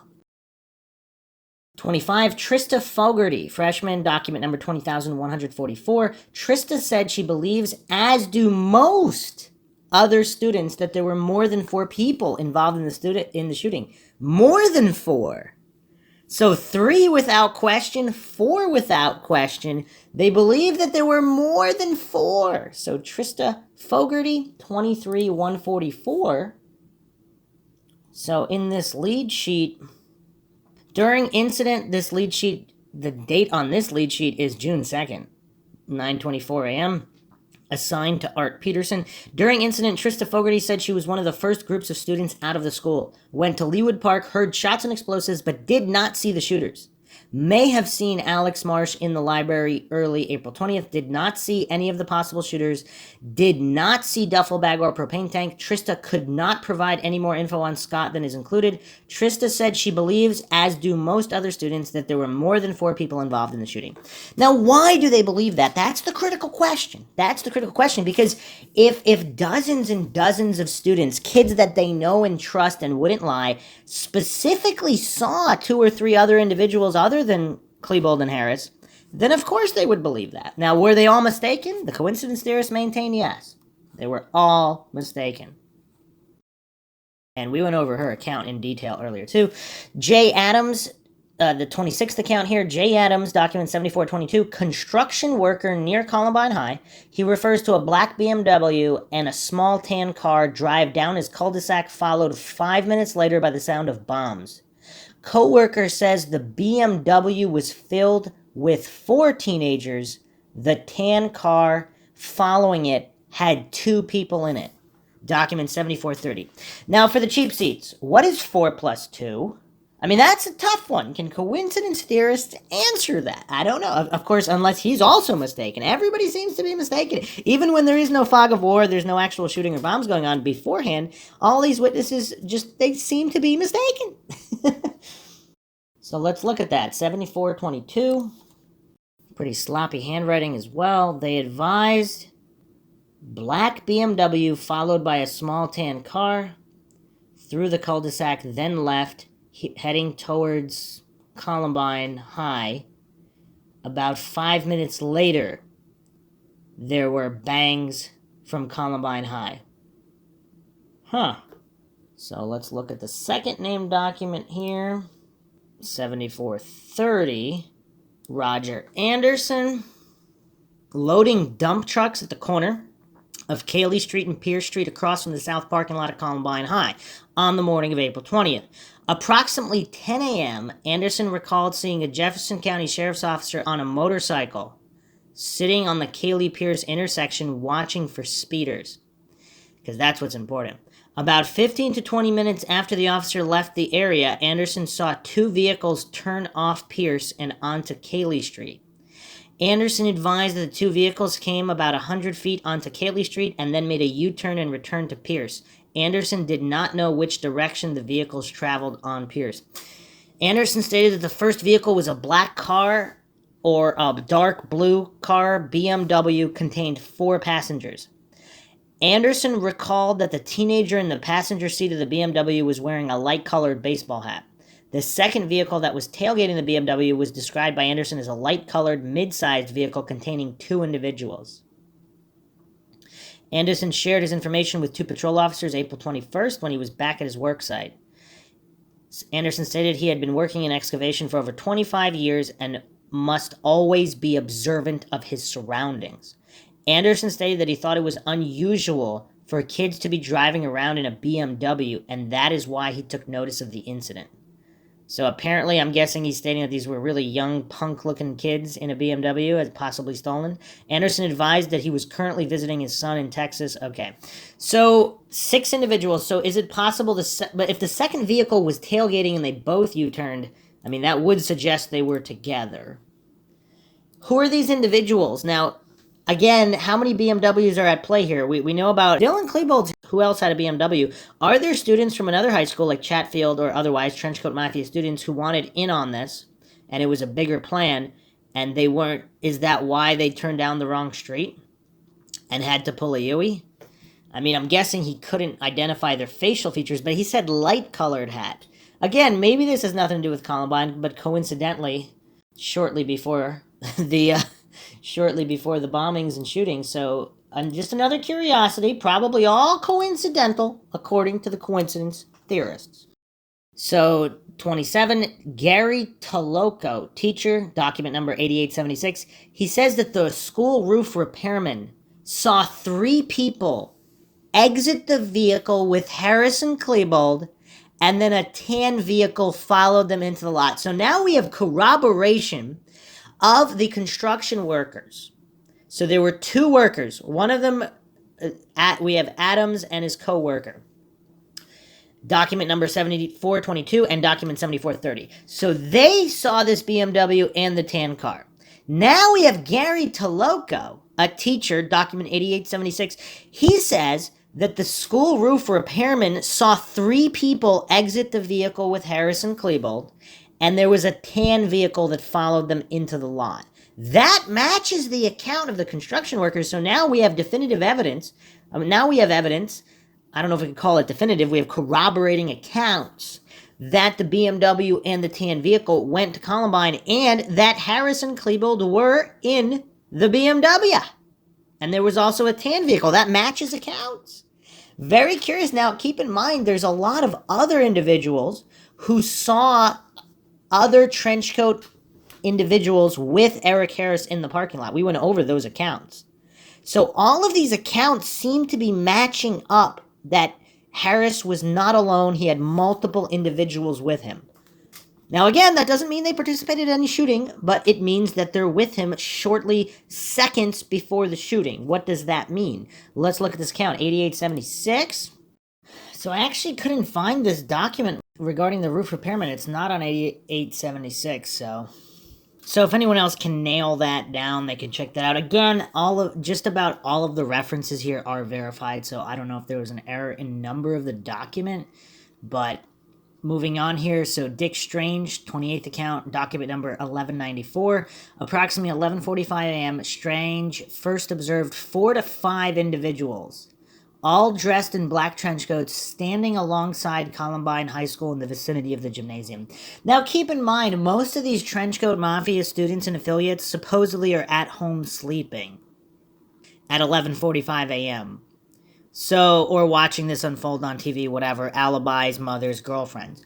And apparently there are not that many trenchcoat students at the school. So who are these students? Even if they're not involved in the shooting, who are these individuals that are dressed in trench coats? Because apparently, if all of them have alibis and are accounted for, who is just hanging out, 4 to 5 individuals in black trench coats at 11:45 a.m.? The individuals got Strange's attention because it was hot that day and they were all wearing black trench coats standing next to a light-colored wall. Strange then observed these individuals walk southwest along the high school, heading from the gym towards the cafeteria area. So this is Strange and Ogle. We went over Ogle's account as well. Now, there's a couple more interesting comments here from Strange, though. So Strange lost sight of the individuals wearing the trench coats. As the 2 men reached a small structure located near the outfield fence of the southernmost Columbine High School baseball field, Strange began hearing what he thought was possibly firecrackers. So his time is off? So he thinks it's 11:45? Huh. Late morning. He then observed one individual dressed in a trench coat standing in front of the southwest entrance of Columbine High School, the one with the big glass doors. Strange saw this person drop his coat, pull out 2 guns, and begin firing at students socializing in and around the soccer and football field areas. So he's firing 2 guns, 1 in each hand? That's curious. Strange also heard explosions going off at the time. Strange was positive the weapon this individual fired was fully automatic. So this is an adult here. This is not a kid watching TV. This individual initially fired at the kids on the soccer field, then began firing at other fleeing students in the area. Huh. This is Strange's account. Quite strange. At the time of the shooting, Strange observed only one individual wearing a trench coat because the small structure they were sitting behind had partially blocked his view of the school. Strange assumed this person was one of the 4 or 5 he had initially observed. Strange distinctly recalled hearing 2 different caliber weapons being fired in the area. One of the weapons, possibly a larger caliber, sounded much louder and fired at a slower rate of speed than the other weapon. Strange did not recognize any of the individuals he saw wearing trench coats. Strange then informed Ogle they should immediately leave the area, and the 2 drove off to find a police officer. Okay. Another interesting tidbit here. Strange drove to work at 8 a.m. that morning. Strange recalled driving past a black 4-door 500 series BMW with a white interior, which was headed north away from Columbine. The vehicle drove through the underclass student parking lot located in Clement Park north of the high school. Strange specifically remembered this vehicle because it was full of high school kids and was a lot nicer than the car he owned.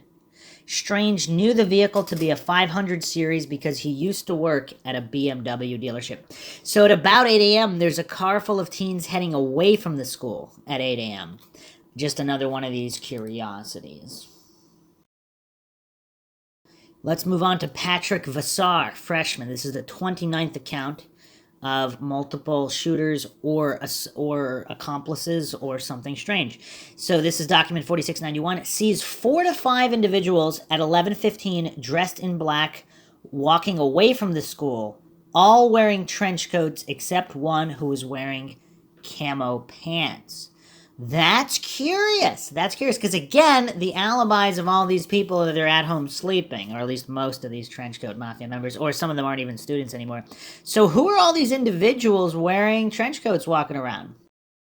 So at 11:10 a.m., Vassar got out of his 4th period science class, taught by Miss Mosier, proceeded from the science department directly to the cafeteria. Once in the cafeteria, Vassar went directly to the lunch line, got his lunch. Vassar then sat down at a cafeteria table marked FF on the diagram sketch. Other students located at the same table were Kyle, Alex, Zach, Tim, Chris, Austin, and Jeff. Vassar was seated at the table facing west. Kyle Hayes was seated next to Vassar, but Vassar cannot recall whether Hayes was seated to his left or right side. At approximately 11:15 a.m., immediately after Vassar sat down with his lunch, he saw 4 or 5 individuals in black walking away from the school. Everyone in the group was wearing trench coats except one who was wearing camouflage pants. When Vassar saw the group, they were 200 to 300 feet away from the building. They appeared to have come out of the main entrance on the west side of the school. The group was walking abreast on a path that leads away from the entrance. Vassar could not describe them further and did not recognize any of them. At approximately 11:20 a.m., Mr. Sanders ran in from the cafeteria from the exit by the teacher's lounge and told everyone to get down. Okay, there was explosions. Okay. Vassar did not know where the bomb came from. No one seemed to be around the explosion. Someone was driving near the explosion in the parking lot in a blue pickup with a black shell. The truck was being driven by a male who stopped the vehicle, slid over to the passenger side, and took off in the opposite direction of the explosion. The blue truck stopped approximately 20 feet from where the explosion went off. Vassar was at the back of the cafeteria, observed someone laying at the base of the window near the top of the stairs. Vassar was running down the hall. He looked back and saw a person with a gun standing near the top of the stairs in a cloud of smoke. The gunman was holding the gun extended with one hand. The gunman was wearing all black, appeared to have shoulder-length hair. Vassar does not think he was wearing a mask. The gunman shot 10 to 20 times at the fleeing cafeteria students. A male student next to Vassar went down and was yelling for help, but Vassar does not think anyone helped him up. Vassar ran to the end of the hall and exited the school. Vassar then ran across Pierce Street to Leawood Park. Vassar was not in the cafeteria earlier in the day, did not notice any large duffel bags, did not know Eric Harris, Dylan Klebold, or any other members of the Trenchcoat Mafia. During lunch, members of the Trenchcoat Mafia often sit on the floor in the cafeteria near the bottom of the stairs. Vassar does not recall seeing any of them in the cafeteria on the day of the shooting. Ha! Curious. Okay, so what's the deal here with Vassar's account? So basically, also he said the gun was in his right hand, the shooter. He said he was 6'3". Is Dylan left-handed? Either way, so what can we make of all of these accounts of a group of 4 to 5 trench-coated individuals, one of them possibly not wearing a trench coat? What can we deduce from all these sightings, corroborated multiple times over? So who are these people, though? Because apparently all of the trenchcoat mafia members are theoretically accounted for. So if Dykeman's going home to lunch or whatever, and Chris Morris also, and then all these other trenchcoat mafia members are no longer students, are they all hanging out together outside of the building as spotted? Now, do they not want to go through with it, so they just leave? Coincidentally, minutes or seconds before the shooting starts, they leave, they walk away from the school. Now, whether or not they come back or not, that's a different argument, but let's assume they don't come back. What does this mean? So did they arrive at the school with Eric Harris and Dylan Klebold? Were they scheduled to take part in the shooting or bombing or whatever, or did they just want to watch or whatever? Then they just happened to walk away from the school. Did they change their mind? What's the deal here? Or did all these individuals just hallucinate all of these trenchcoat mafia members? Or are they not even students at the school? Are they trenchcoat mafia members from another school? I don't know. So he said there were 4 to 5 individuals, all but one wearing trench coats. The one that was wearing camouflage pants was not wearing a trench coat. Were these students ever identified, or these individuals, if they weren't students? All right, let's continue here. The 30th account, Seth Biggie Jr., document 2475, was told by Courtney Shakowski she saw 4 to 5 trenchcoat mafia members enter the cafeteria with a big black duffel bag. I mean, where's all the cafeteria footage? I mean, it's mysteriously missing. Just about everything where all of the critical information would be just happens to be not released. Curious. So Seth arrived Columbine High 7:10 a.m. He went to his normal classes, the last prior to first period lunch during math class. He brought his lunch, then sat at either table AA or N with his friends. He didn't notice any duffel bags or packages that seemed out of the ordinary in the cafeteria. He heard a commotion and stood up and looked out the west windows of the cafeteria. He heard students saying that there was a fight. He saw one student who he could not identify run up the grassy hill towards the football field. He then sat back down and didn't realize that anything significant was happening. Then he next heard either Mr. Sanders or a janitor yelling for everybody to get down. Students began getting underneath the tables and he did the same. He now heard popping noises. He began working his way towards the stairs near the trophy cases in a semi-crouched position. Approximately 2/3 of the way to the stairs, he got up and ran to the stairs. He heard a loud noise or explosion at the top of the stairs. He stopped, and instead of using the stairs, he used the language arts hallway. At the end of this hallway, he went into a classroom along with approximately 20 other students, where a teacher named Miss Lucas and another unidentified teacher were located. They were in this classroom for approximately 2 minutes. While in this classroom, they could hear several loud explosions. The teachers then checked the hallway, and when it was clear, they all ran out the exit adjacent to the classroom. Seth ran across the parking lot and into a Mormon seminary house located at Polk and Pierce. A few minutes later, he got a ride to Clement Park with an unidentified student. Prior to April 20th, he knew who Klebold was, but not Harris. He thinks that Friday prior to April 20th, Klebold picked a fight with an unidentified athlete, a jock. He knew who the Trenchcoat Mafia was, but didn't personally know any of the members nor associate with them. After his return to school at Chatfield High School, a girl named Courtney Shakowski stated that just after fourth period, she saw 4 or 5 Trenchcoat Mafia members enter the cafeteria. She stated that one of them was carrying a big black duffel bag.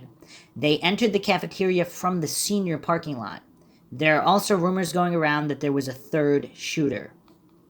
So there's a Jill Shakowski account, document 4394. So apparently Jill and Courtney are sisters, and I don't see an account of Courtney. Oh, here we go. She's document 1155. I was walking outside, saw at least 2 people walk in with black trench coats. I didn't see any guns. One guy was really tall. It was between 11:10 and 11:20. The second person was significantly shorter than the other. I then left for lunch. This was dated... Wow. It looks like April 20th, 2:50 p.m. This is her handwritten statement. She described the second suspect as 5'4", the first suspect as 6'2". And she said one of them was carrying a black duffel bag in his right hand, but she couldn't remember which one. She stated they both had a huge belt. Courtney stated she now remembers a guy with long blonde hair, ear length, wearing a white t-shirt who was walking behind the two suspects in the same direction. He was about 3 or 4 feet behind them going in the same direction. Courtney went on to say she attended the after-prom party and saw 6 to 8 trenchcoat mafia people, but they weren't wearing their trench coat. All right, interesting. So she saw a third individual, but not more. So, curious. Schakowsky stated there were 3 other people walking behind these 2 subjects while they were in the parking lot. She stated behind them about 3 feet was a white male with long blonde hair wearing a white t-shirt. She stated she never saw this person before. And 2 feet behind him, there were 2 other white males. Wow. She said they were 20 yards away. Huh. So she did see, wow, this is crazy. So she saw, is that 5 total here? So she saw the 2 suspects. She stated there were 3 other people behind the 2 subjects while they were in the parking lot. And then there was another white male behind the other 2. So that's 5 people. Wow. She did see 5 people walking in the same direction. One of them carrying a duffel bag. Very curious. Very, very curious. I don't know what to make of that. That is very curious. All right, number 31, Devin Adams, sophomore, document 10,614, names 3 names as being directly involved in the Columbine shooting. They are not Harris and Klebold. We went over her account before as well. 32nd sighting, Boulder PD SWAT timeline, document 8245. At 2130 hours, 2 suspects believed dead inside, 1 arrest, 1 to 2 other suspects' associates. So they are taking these sightings seriously, of course, of these other students, and then something happened, we don't know what, for the narrative to become drastically changed. 33, Julie Thomas, passerby witness, ACSO 808, that on April 20th, about 7:55, Julie turned onto Polk from Pierce and saw a small brownish golden truck parked on the south side of Polk Street. 5 male teens around it, at least 3 of them wearing black trench coats. This is 7:55 a.m.? Huh. A lot of activity. Pat McDuffie, this is the 34th sighting. Pat McDuffie, Trenchcoat Mafia Associate, 10,786. A member of the Trenchcoat Mafia names 5 people attacking the group, says another 5 helped plan the attack and helped provide guns and bombs. So some of these individuals might not have been attendees of Columbine High, but other high schools or dropouts or former graduates. And we went over Pat McDuffie. 35, Melissa Chavez, document 9023, met Harrison Klebold, 4 other boys at the mall. They showed her a map of where they would bomb the school. And I believe we went over that account. I guess we can go over it again, 9023. And this account here is interview Melissa Chavez. Regarding Harris, Klebold were almost always together when she saw them at the Funplex. She added that Harris was really cool and that she knew him better as he spoke with her more than Klebold. She also added that Klebold appeared to want to keep her out of their group. Melissa said that Harris spoke frequently of suicide and told her how his life sucked because people picked on him. She could not provide who was picking on Harris or where this was occurring. She added that she felt she had talked Harris out of killing himself several times. Curious. On approximately July 98, which was about the 5th time she saw Harrison Klebold at Funplex, they were again with 4 other boys that they were with often. Melissa described them group of 6 boys as sitting in the area where she was inside Funplex. She overheard some of their conversation as they were talking about where they were going to place the bombs in the school. And they were pointing to a map. See, you know what's weird, though? For those that don't believe this account, they're a bit skeptical of it. I mean, would these 6 boys be randomly having a map out? I mean, I guess I mean, a map of the school. I mean, that's kind of suspicious to be talking about in public. I mean, they could. I don't know. Especially, they're out late at night doing these missions and these bomb tests and all that. It seems like those would be better times to be going over a map where you're going to place bombs as opposed to in the middle of the funplex, in the middle of the day. She described the map as being a standard-sized piece of paper, 8 by 5 by 11, and thought it looked hand-drawn. Her perception was this map was of the school as they were talking about where they were going to place bombs in the school. After hearing this, she said she left Funplex. Melissa said at no time did they discuss anything with her about their plans. Melissa could not provide names for the other 4 boys as she did not know them as well as Harris and Klebold. She again added that most of the boys were wearing black when she saw them. Melissa said she last saw Harris 5 months ago at Funplex. She said she didn't stay long due to curfew as it was about 10:45 p.m. She said on this occasion, Harris was again with Klebold and 2 other boys she did not know. Melissa volunteered that she felt bad about having heard them planning the bombing and didn't do anything about it. She said she did not have any contact with anyone over the internet and that they do not have a computer in their home. She also denied being at Columbine the day of the shooting, nor did she know anyone talking about having been there. Huh. Curious. So, okay, and then the background details for those that say she was seeking attention. Apparently, the previous document, 9022, Phyllis Chavez is the mother of Melissa Chavez. She said Phyllis explained that her daughter had told her after the Columbine incident that she had met Harrison Klebold at Funplex in December 97, January 98. She thought her daughter might have confused the year and had actually met them December 98 or January 99. However, added that her daughter has been frequenting Funplex for several years. Phyllis said Melissa had told her one of these occasions she overheard Harris talking with other boys planning the bombing at the school. Okay, Phyllis also volunteered to wake up Melissa to have her speak with me, which she then did. Huh, and this was the telephone interview. That's curious. So the origin of this story is apparently a co-worker of Chavez. Abigail said last Thursday, April 29th at about 5 p.m., Chavez had told her this while working at the Pretzel Maker at Southwest Plaza. She said that Chavez said about a couple months ago she was at Harris's home when he showed her their layout drawing of Columbine High School where they were going to place their bombs. She added that Chavez told her that there were 5 other guys in Harris's house at the time, but she only knew Harris. Abigail added that another employee, Christine Bell, was present when Chavez was saying this. However, she was afraid to talk with the police about this out of fear of retribution. Abigail said her boyfriend was also present at the store when Chavez told this account. Her boyfriend confirmed this. Huh. That's weird for her to randomly say that on the 29th, though. So this happened on the 20th. I don't know. Some people allege this is simply a cry for attention. Other people allege that there might have been something to this. Huh. Curious.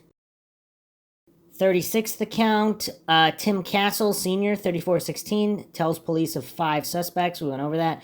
37, Pam Wood, document 8902, got call at work in Penny's at Southwest Plaza from students trapped in the school. One saw 6 trench coats, and they were all shooting handguns. I couldn't actually find this account, but again, if this is being relayed over the phone, I mean, perhaps not that solid. Then again, it does match all these other accounts of 4 to 5 shooters minimum, or 4 to 5 trench-coated individuals in the area, not scared or whatever, possibly involved. 38th account, Amy Terry, sophomore, 2207, was told by friend Alicia Encianes that she was in the Commons area when trench coaters with masks came in shooting. Running upstairs, she sees 4 people in trench coats coming in through the glass doors at the west end of the main hallway. And this is Terry's account here. Encinas told Terry that she had been in the Commons area when people with trench coats and masks on came into the cafeteria shooting. She didn't know how many suspects there were. Terry stated she did not ask Encinas which door the suspects had entered in the library. Encinas told Terry that she ran upstairs toward the library. When she was in the hallway just outside the library, she could see perhaps 4 people in trench coats coming through the glass doors, which are at the north end of the west hallway that runs along the front of the library. Encinas told Terry that it was the trench coat mafia. She stated that the suspects shot at her and a teacher. So then they were in the green room, explosions so loud they shook the room. She stated the shootings and explosions went on and off for a very long time. Terry stated she heard a male voice yell, "I want to expletive kill myself," or "I want to expletive die." She could not remember which term was used. She stated she could hear the male voice clearly because he was yelling. She then heard a single gunshot immediately after this statement. Terry does not wear a watch and could not tell me what time this statement was made. And we went over Encinas' report as well. 39th account, Brian Fry, sophomore, document 806. While crawling past the admin office where he just heard gunshots, he saw 5 or 6 persons all dressed in black. We went over that account as well. 40th account, LFD Captain Mike Gorman, El Paso report 1-335. Captain Gorman told me the only information was that there were 5 to 6 shooters from the Trenchcoat Mafia. How easy is it to mistake 2 for 5 to 6, though? Now, sure, again, there could have been other Trenchcoat Mafia members or trench-coated individuals present who were not actually shooting, but if they were amongst the mess and running around or standing around watching, that makes a lot more sense than people just randomly thinking that 5 to 6 people were 2 people. And again, we have multiple accounts of 1 or 2 suspects taking their time, not being in a hurry. So in order for them to match up all the witness descriptions, they would have had to be running around frantically all over the place to simulate being 5 to 6 people on all sides. 41st account, JCSO Kevin Walker, El Paso report 1-223. Deputy Walker related the communications center advised there were approximately 6 gunmen dressed in black. 42nd account, JCSO Vincent DeMana, El Paso report 1-363. At 11:35 a.m., Jeffco Lieutenant Manwaring advised there were as many as 7 gunmen inside the cafeteria and commons area. See, again, I mean, to mistake 7 for 2 is kind of hard. Now, even 3. So it looks like 4 to 6 would be relatively reasonable for this mess. 4 to 6 could account for everything. CBSNews.com, April 19th, 2001. This is the 43rd account. The cops, believe that they really had 6 to 8 armed individuals inside there. Now, just because they believed it doesn't mean it was true, but clearly there's a paper trail here. 44th account, Adam Campbell Sr., document 732, says fellow student Jessica Cave says she saw 10 shooters at the school. Jessica herself was not interviewed. And we went over why. With, obviously many students, their parents wanted to protect them because they knew their kids saw something that didn't match the official narrative, and they wanted to keep them out of trouble. So, carrying on here in this account, what did the ear witnesses hear? Numerous students heard gunshots, explosions in different parts of the school simultaneously, which of course probably meant more than 2 shooters, as Harris and Klebold were officially together almost the entire time. To wit, 45th account, Sarah Huey, sophomore, document 380. Heard bombs in the cafeteria below while the shooters were inside the library exploding bombs. 46th account, John Lapp, document 480. Heard gunfire in other parts of the school while the attack in the library was going on. We went over that as well. 47th account, Brandy Wiseman, sophomore, document 4751. Caught in one of the rooms off the kitchen. Heard gunshots, bombs, and screaming coming from both the cafeteria and the library. 48th account, Holly Pinkham, sophomore, document 1620, says friend Don Goyne had his shoe off while in the middle hall while gunshots were going off in the cafeteria. We went over that as well. 49, Matt Katzenmeer, sophomore, document 3424, heard shots and explosions inside the school at the same time that there were 2 suspects outside. We went over that as well. 50, Alex Babieniak, freshman, document 1954. He thought the explosions were coming from the level he was on and from downstairs at the same time. Now, again, people always try to claim, the coincidence theorists try to claim fog of war, but See, how come all these other students, they couldn't tell? They couldn't tell based on where they were. I mean, again, without being in the school and simulating this event with the same volume level bombs and gunfire, I mean, it's really impossible, but it's kind of hard to tell somebody they're wrong if they were there and you weren't.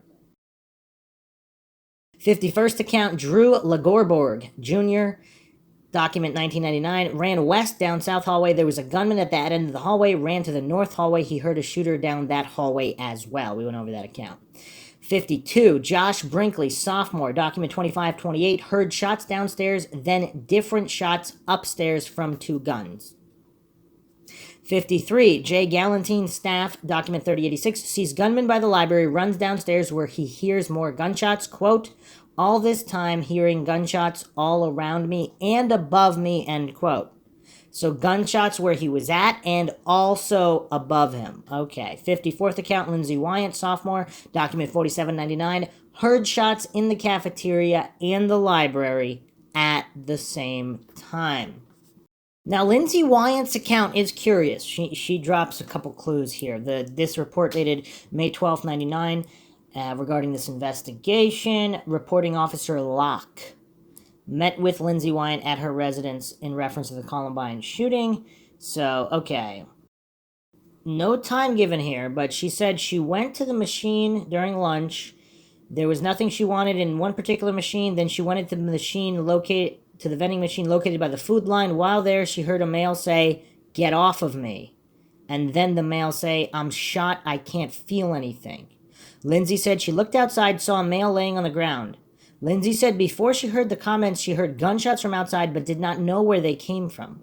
Lindsay said after this, she heard a teacher telling everyone to get out of the cafeteria. Lindsay said she ran into the kitchen area and then into the cook's office.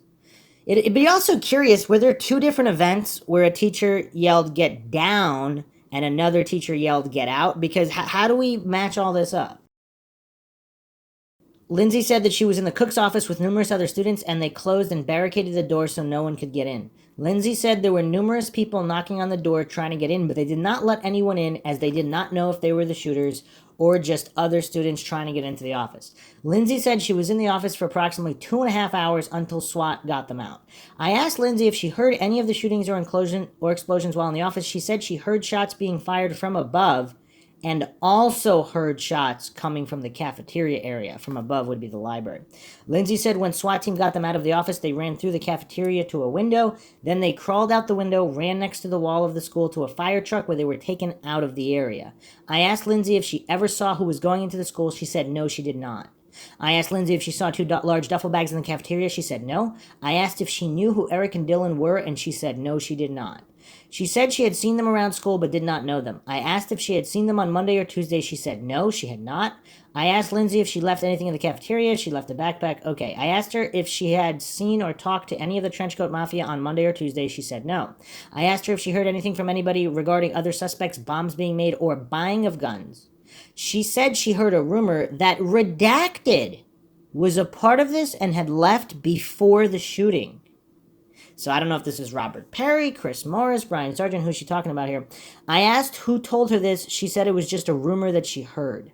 I asked her if she remembers seeing or hearing any unusual announcements prior to the shooting. She said she heard from someone that there was an announcement, something to the effect of this was going to be a crazy day.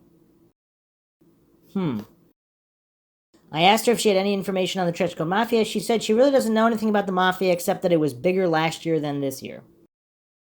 Okay, so that's about it. So she heard gunfire from two areas. Again, the best way would be to, again, do a reenactment with the same volume levels of explosions and gunshots to see if it really can be discerned above, around, all these things. Obviously, it's kind of difficult, and many students say they couldn't tell, but it's weird because certain students, depending on where they were, they said they could tell, and they clearly made these comments.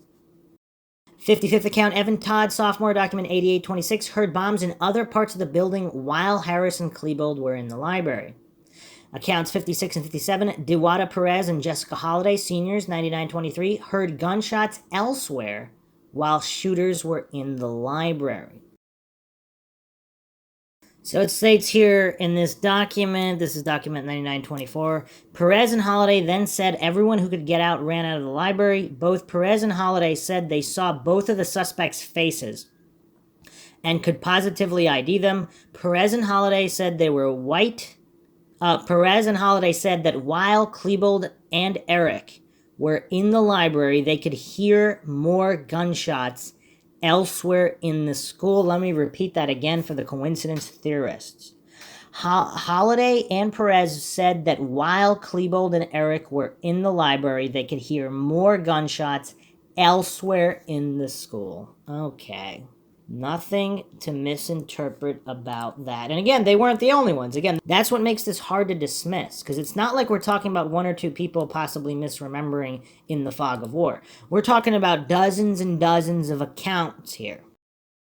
Following up here, among the best evidence are witnesses who actually identified other participants by name. 58th account, Crystal Archuleta, El Paso 1-197. She did see one person throw a pipe bomb. She told me at the time she thought it was Robert Perry.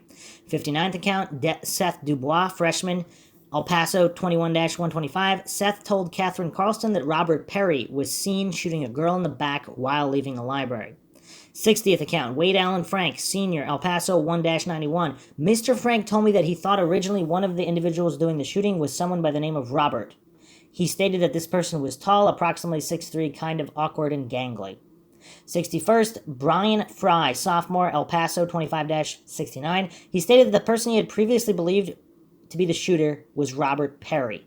In a previous interview after receiving his yearbook, he had told his father that he believed the shooter to be Robert Perry. He also stated that the gunman had bad acne. Again, we went over Fry's account. 62nd account, Courtney Hallman, freshman, El Paso 25-91. There was 3 guys. The guy I remember the most was the main guy, over 6 feet tall, long, curly, dark-colored hair. He was wearing a trench coat. His name is Robert Perry. 63rd account, Lacey Hahn, freshman, El Paso 1-186. Can you identify or describe who was shooting? Miss Hahn said that she does not believe it was Harris or Klebold. Miss Hahn believes it was an individual named Robert. 64th account, Bijan Monte Jr., El Paso 1-110. I asked her if she saw the source of the shooting. She told me she saw who she thought at the time was Robert Perry with a gun hanging around his neck. She said she never actually saw him shoot the weapon. She asked me if I had any information in regards to Robert Perry. I informed her I did not. And we went over Bijan Monte's account. She refused to recant. 65, Tessa Nelson, freshman, El Paso 1-113. I asked her if she saw the source of the shot. She said she saw a male who she thought was Robert Perry, wearing boots, dark jeans, dark hair, walking down the outside stairs outside the cafeteria. She said the male suspect pulled a gun and started shooting.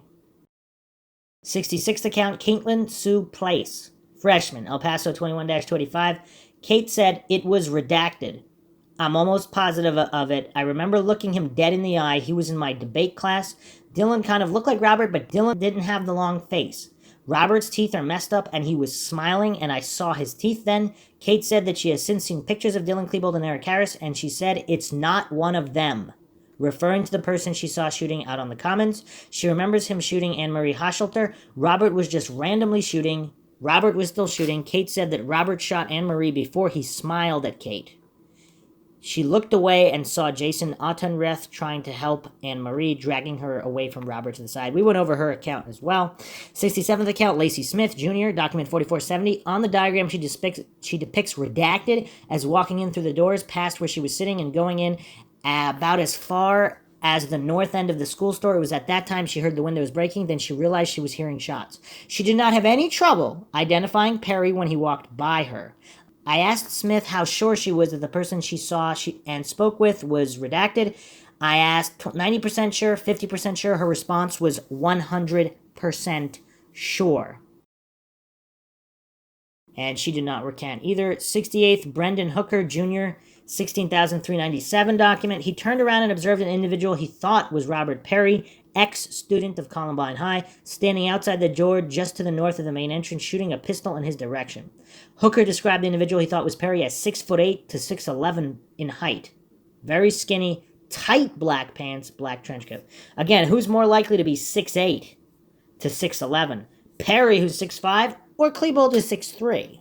So in boots, whatever, Perry might look taller than 6'5". Curious. 69th account, Tiffany Lean, freshman. Lean stated she believed gunman number 1 was redacted. Lean stated she was approximately 20 to 25 feet away from gunman number 1, looked him in the face for approximately 25 seconds, frozen in her tracks. Tall male, had long black trench coat, black jeans, dark brown hair. His hair was kind of long, had curls, he was skinny, and his shoulders kind of hunched over. She also stated the gunman had bad acne. We went over her account previously as well. 70, Kristen Long, senior, 20,245 document number. Long said the suspect definitely had dark hair and a large nose, thought it might be redacted. And I wonder how many of them underwent hypnosis, because it would be curious to see what their memory was under hypnosis. Obviously closer to the time it occurred, but... And they should have had law enforcement present, especially those that were trying to gaslight all these poor kids into recanting or telling them they didn't see what they knew they saw. Even if they're wrong and mistaken, it was just clear gaslighting, trying to make them look like they were crazy because they had alibis from their moms or girlfriends. These individuals. Okay. Rusty Schuyler, 71st account, document 5464. The individual was very tall. Schuyler saw his face partially and, based on dress and size, thought it may have been redacted. He was 100% sure it was redacted. He described redacted as being 6'6" to 6'7". Tall and having lots of zits. Again, this is a clear description of Robert Perry, who's 6'5". Dylan Klebold's only 6'3". Would someone mistake him as being up to 6'7"? Whereas, again, Robert Perry, 6'5", that's pretty close to 6'6", 6'7", especially in boots. And again, we have the zits based on these photos of Dylan Klebold at the prom just 2 days before. He does not seem like someone you would describe with terrible acne or tons of zits or anything like that. 72nd account, Chris Theron, sophomore, 1207. Document 1207, saw a tall shooter with acne, large nose, shoulder-length hair. He stated that the picture he saw was of redacted, and he was pretty sure he was the shooter he saw that morning at Columbine High. 73rd account, Aaron Walton, sophomore, document 4139. Aaron Walton said she saw one of the shooters. He was not Eric or Dylan. He was a senior named Redacted. He was very tall, had bad acne scars on his cheeks. We went over that count as well. 74th sighting, Chris Wisher, document 9832. He recognized one of the shooters. The other shooter was the kid wearing black that was arrested and placed in cuffs and put inside a black police car. He said he is 100% positive that he was the male that shot at him. Thought he recognized Chris Morris as being one of the shooters on the west side of the cafeteria. El Paso 6-265. 75th account, Ashley Eagland, freshman, 22,671 document number. Ashley was in the north corridor when she observed Redacted and Eric Harris coming around the corner from the library. She said Chris Morris was armed with a handgun. Harris was armed with a shotgun. Both started shooting at Ashley. Ashley did not know Redacted at first, but she saw his picture in the yearbook and is positive it was Redacted.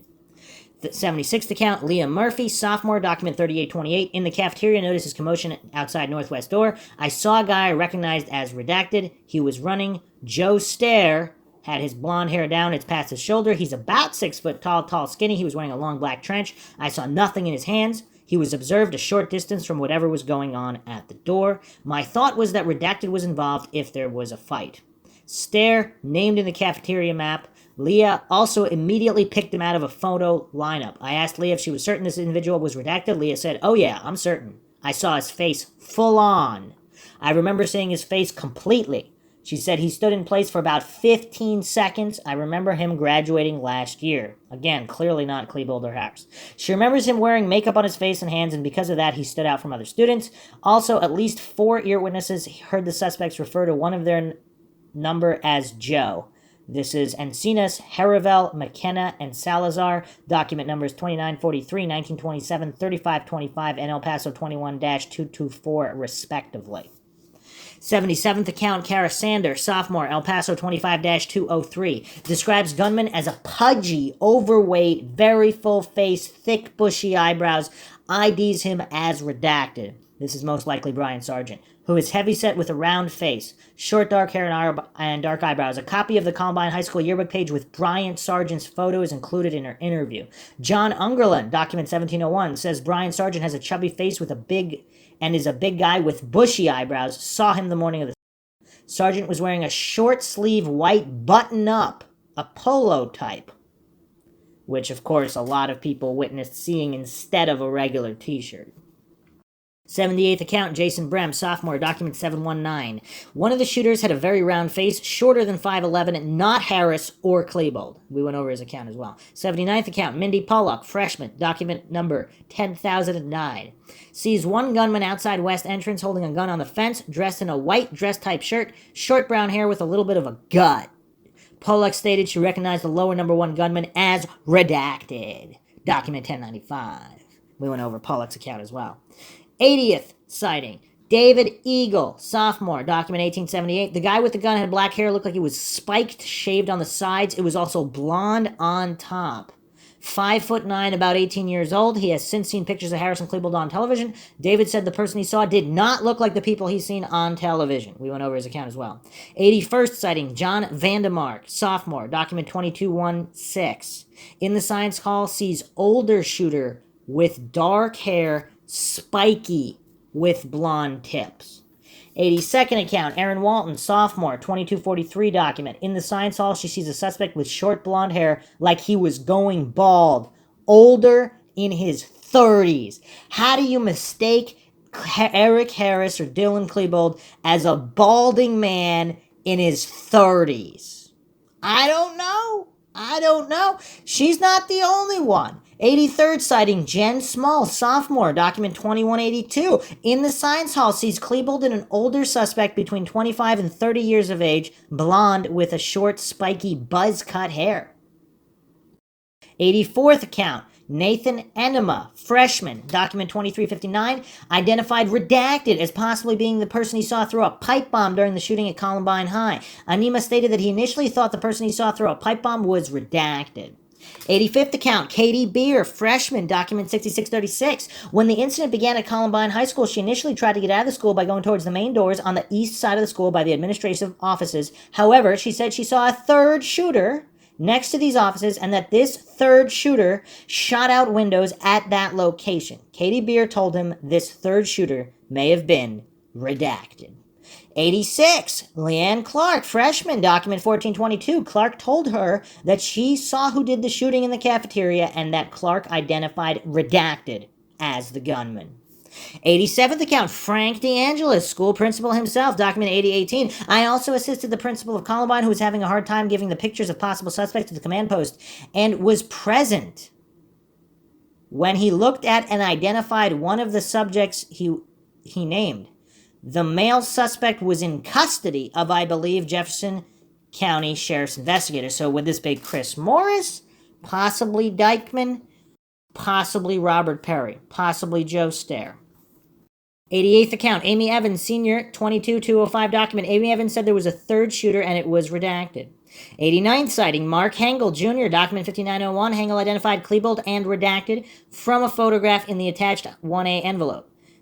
Also attached is a 1A envelope and a diagram of Columbine High indicating the direction of Hengel and the two individuals dressed in black. Apparently, the interviewing officer didn't like what he was hearing, and so the interview ends up telling the eyewitness what he saw. I then advised Mark Hengel that the skinny person he saw standing and shooting was Dylan Klebold, and the person he saw standing over the duffel bag was Eric Harris, even though that's not what he said he saw. I mean, maybe the investigator knew what he saw better than he did, even though he wasn't there. 90th sighting, Anne-Marie Hoshelter, Jr., gunshot victim outside the cafeteria, document 18,218. Advised that Harris Klebold did not shoot her. Has ID on shooters. 91st sighting, Lee Commends, Sr., 1422 document. While in the green room off the science hall, she identified redacted as one of the gunmen. 92nd sighting, Alicia Mays, sophomore, 3614 document. Alicia stated when she first observed the male in the trench coat, she thought it was a person known to her, as redacted. 93rd sighting, Mark Opfer, freshman, document 1064. At the time, Opfer believed the taller person in the black trench who was with the shooter was redacted. Columbine High School student Mark Opfer was interviewed on April 27, 99. In that interview, Opfer stated that he believed redacted wearing a trench coat was standing next to a gunman and was involved in the shooting, document 25625. 94th sighting, Josh Ortwine, senior, 1939. Ortwine witnessed the shooting and he was telling everyone he saw redacted shooting a gun. 95th sighting, Jessica Rush, sophomore, document 2143. She identified one of the gunmen at the Columbine High School as being an individual known as redacted. 97th, Jennifer Tyndall, sophomore, document 1226. insisted that neither suspect she saw was Eric Harris or Dylan Klebold. Tyndall picked out Redacted's photograph as possibly being the male in the black trench. 98th sighting, Adam Thompson Jr., document 21,039. He had seen a gunman shooting inside the school. Does not think it's the same gunman as in the media. And he ain't the only one. 99th sighting, Terry Lawson Jr., document 10,020. ID'd other than Harris and Klebold. Let's look at this document. I don't know if we look at this. 10,020. Terry Lawson, it's actually document 10,022. Terry Lawson reports that he was in the cafeteria and saw a senior he believed to be redacted with a backpack and a black trench coat holding a handgun. Heard shots outside, saw an unknown student shot in the back of the leg twice. The outside suspect was then observed lighting what he believed to be a short cloth of a pipe bomb and throwing it into the high school's south lot. It exploded. Lawson then exited via the language labs.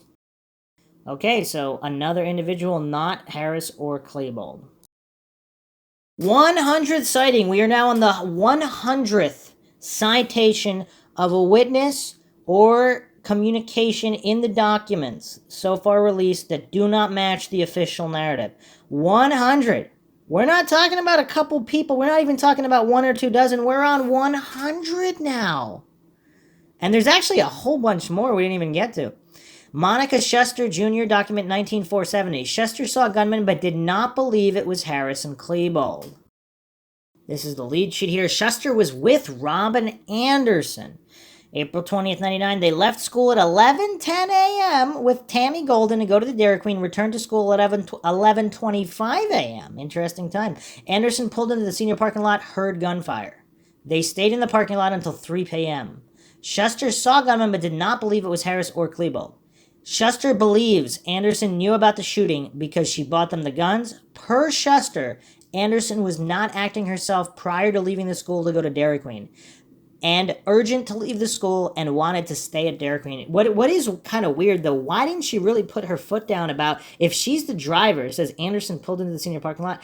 If she's the driver, I mean, she kind of calls the shots. I mean, what are they going to do, force her to drive her own vehicle? If she could have meandered a lot longer at Dairy Queen, right? I mean, 11:25, I mean, I don't know.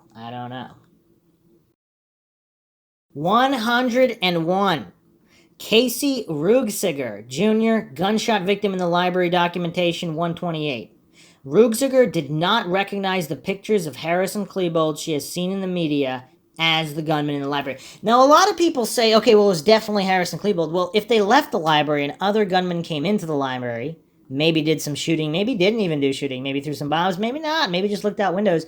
If there were other shooters or just other individuals who weren't shooters, if they came and went, that could cause for the confusion, and therefore nobody's lying, per se.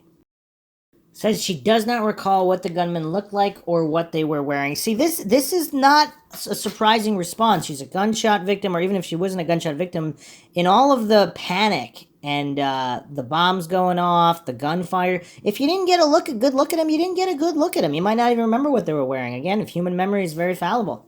But here we have over 100 accounts of people who did remember what they saw.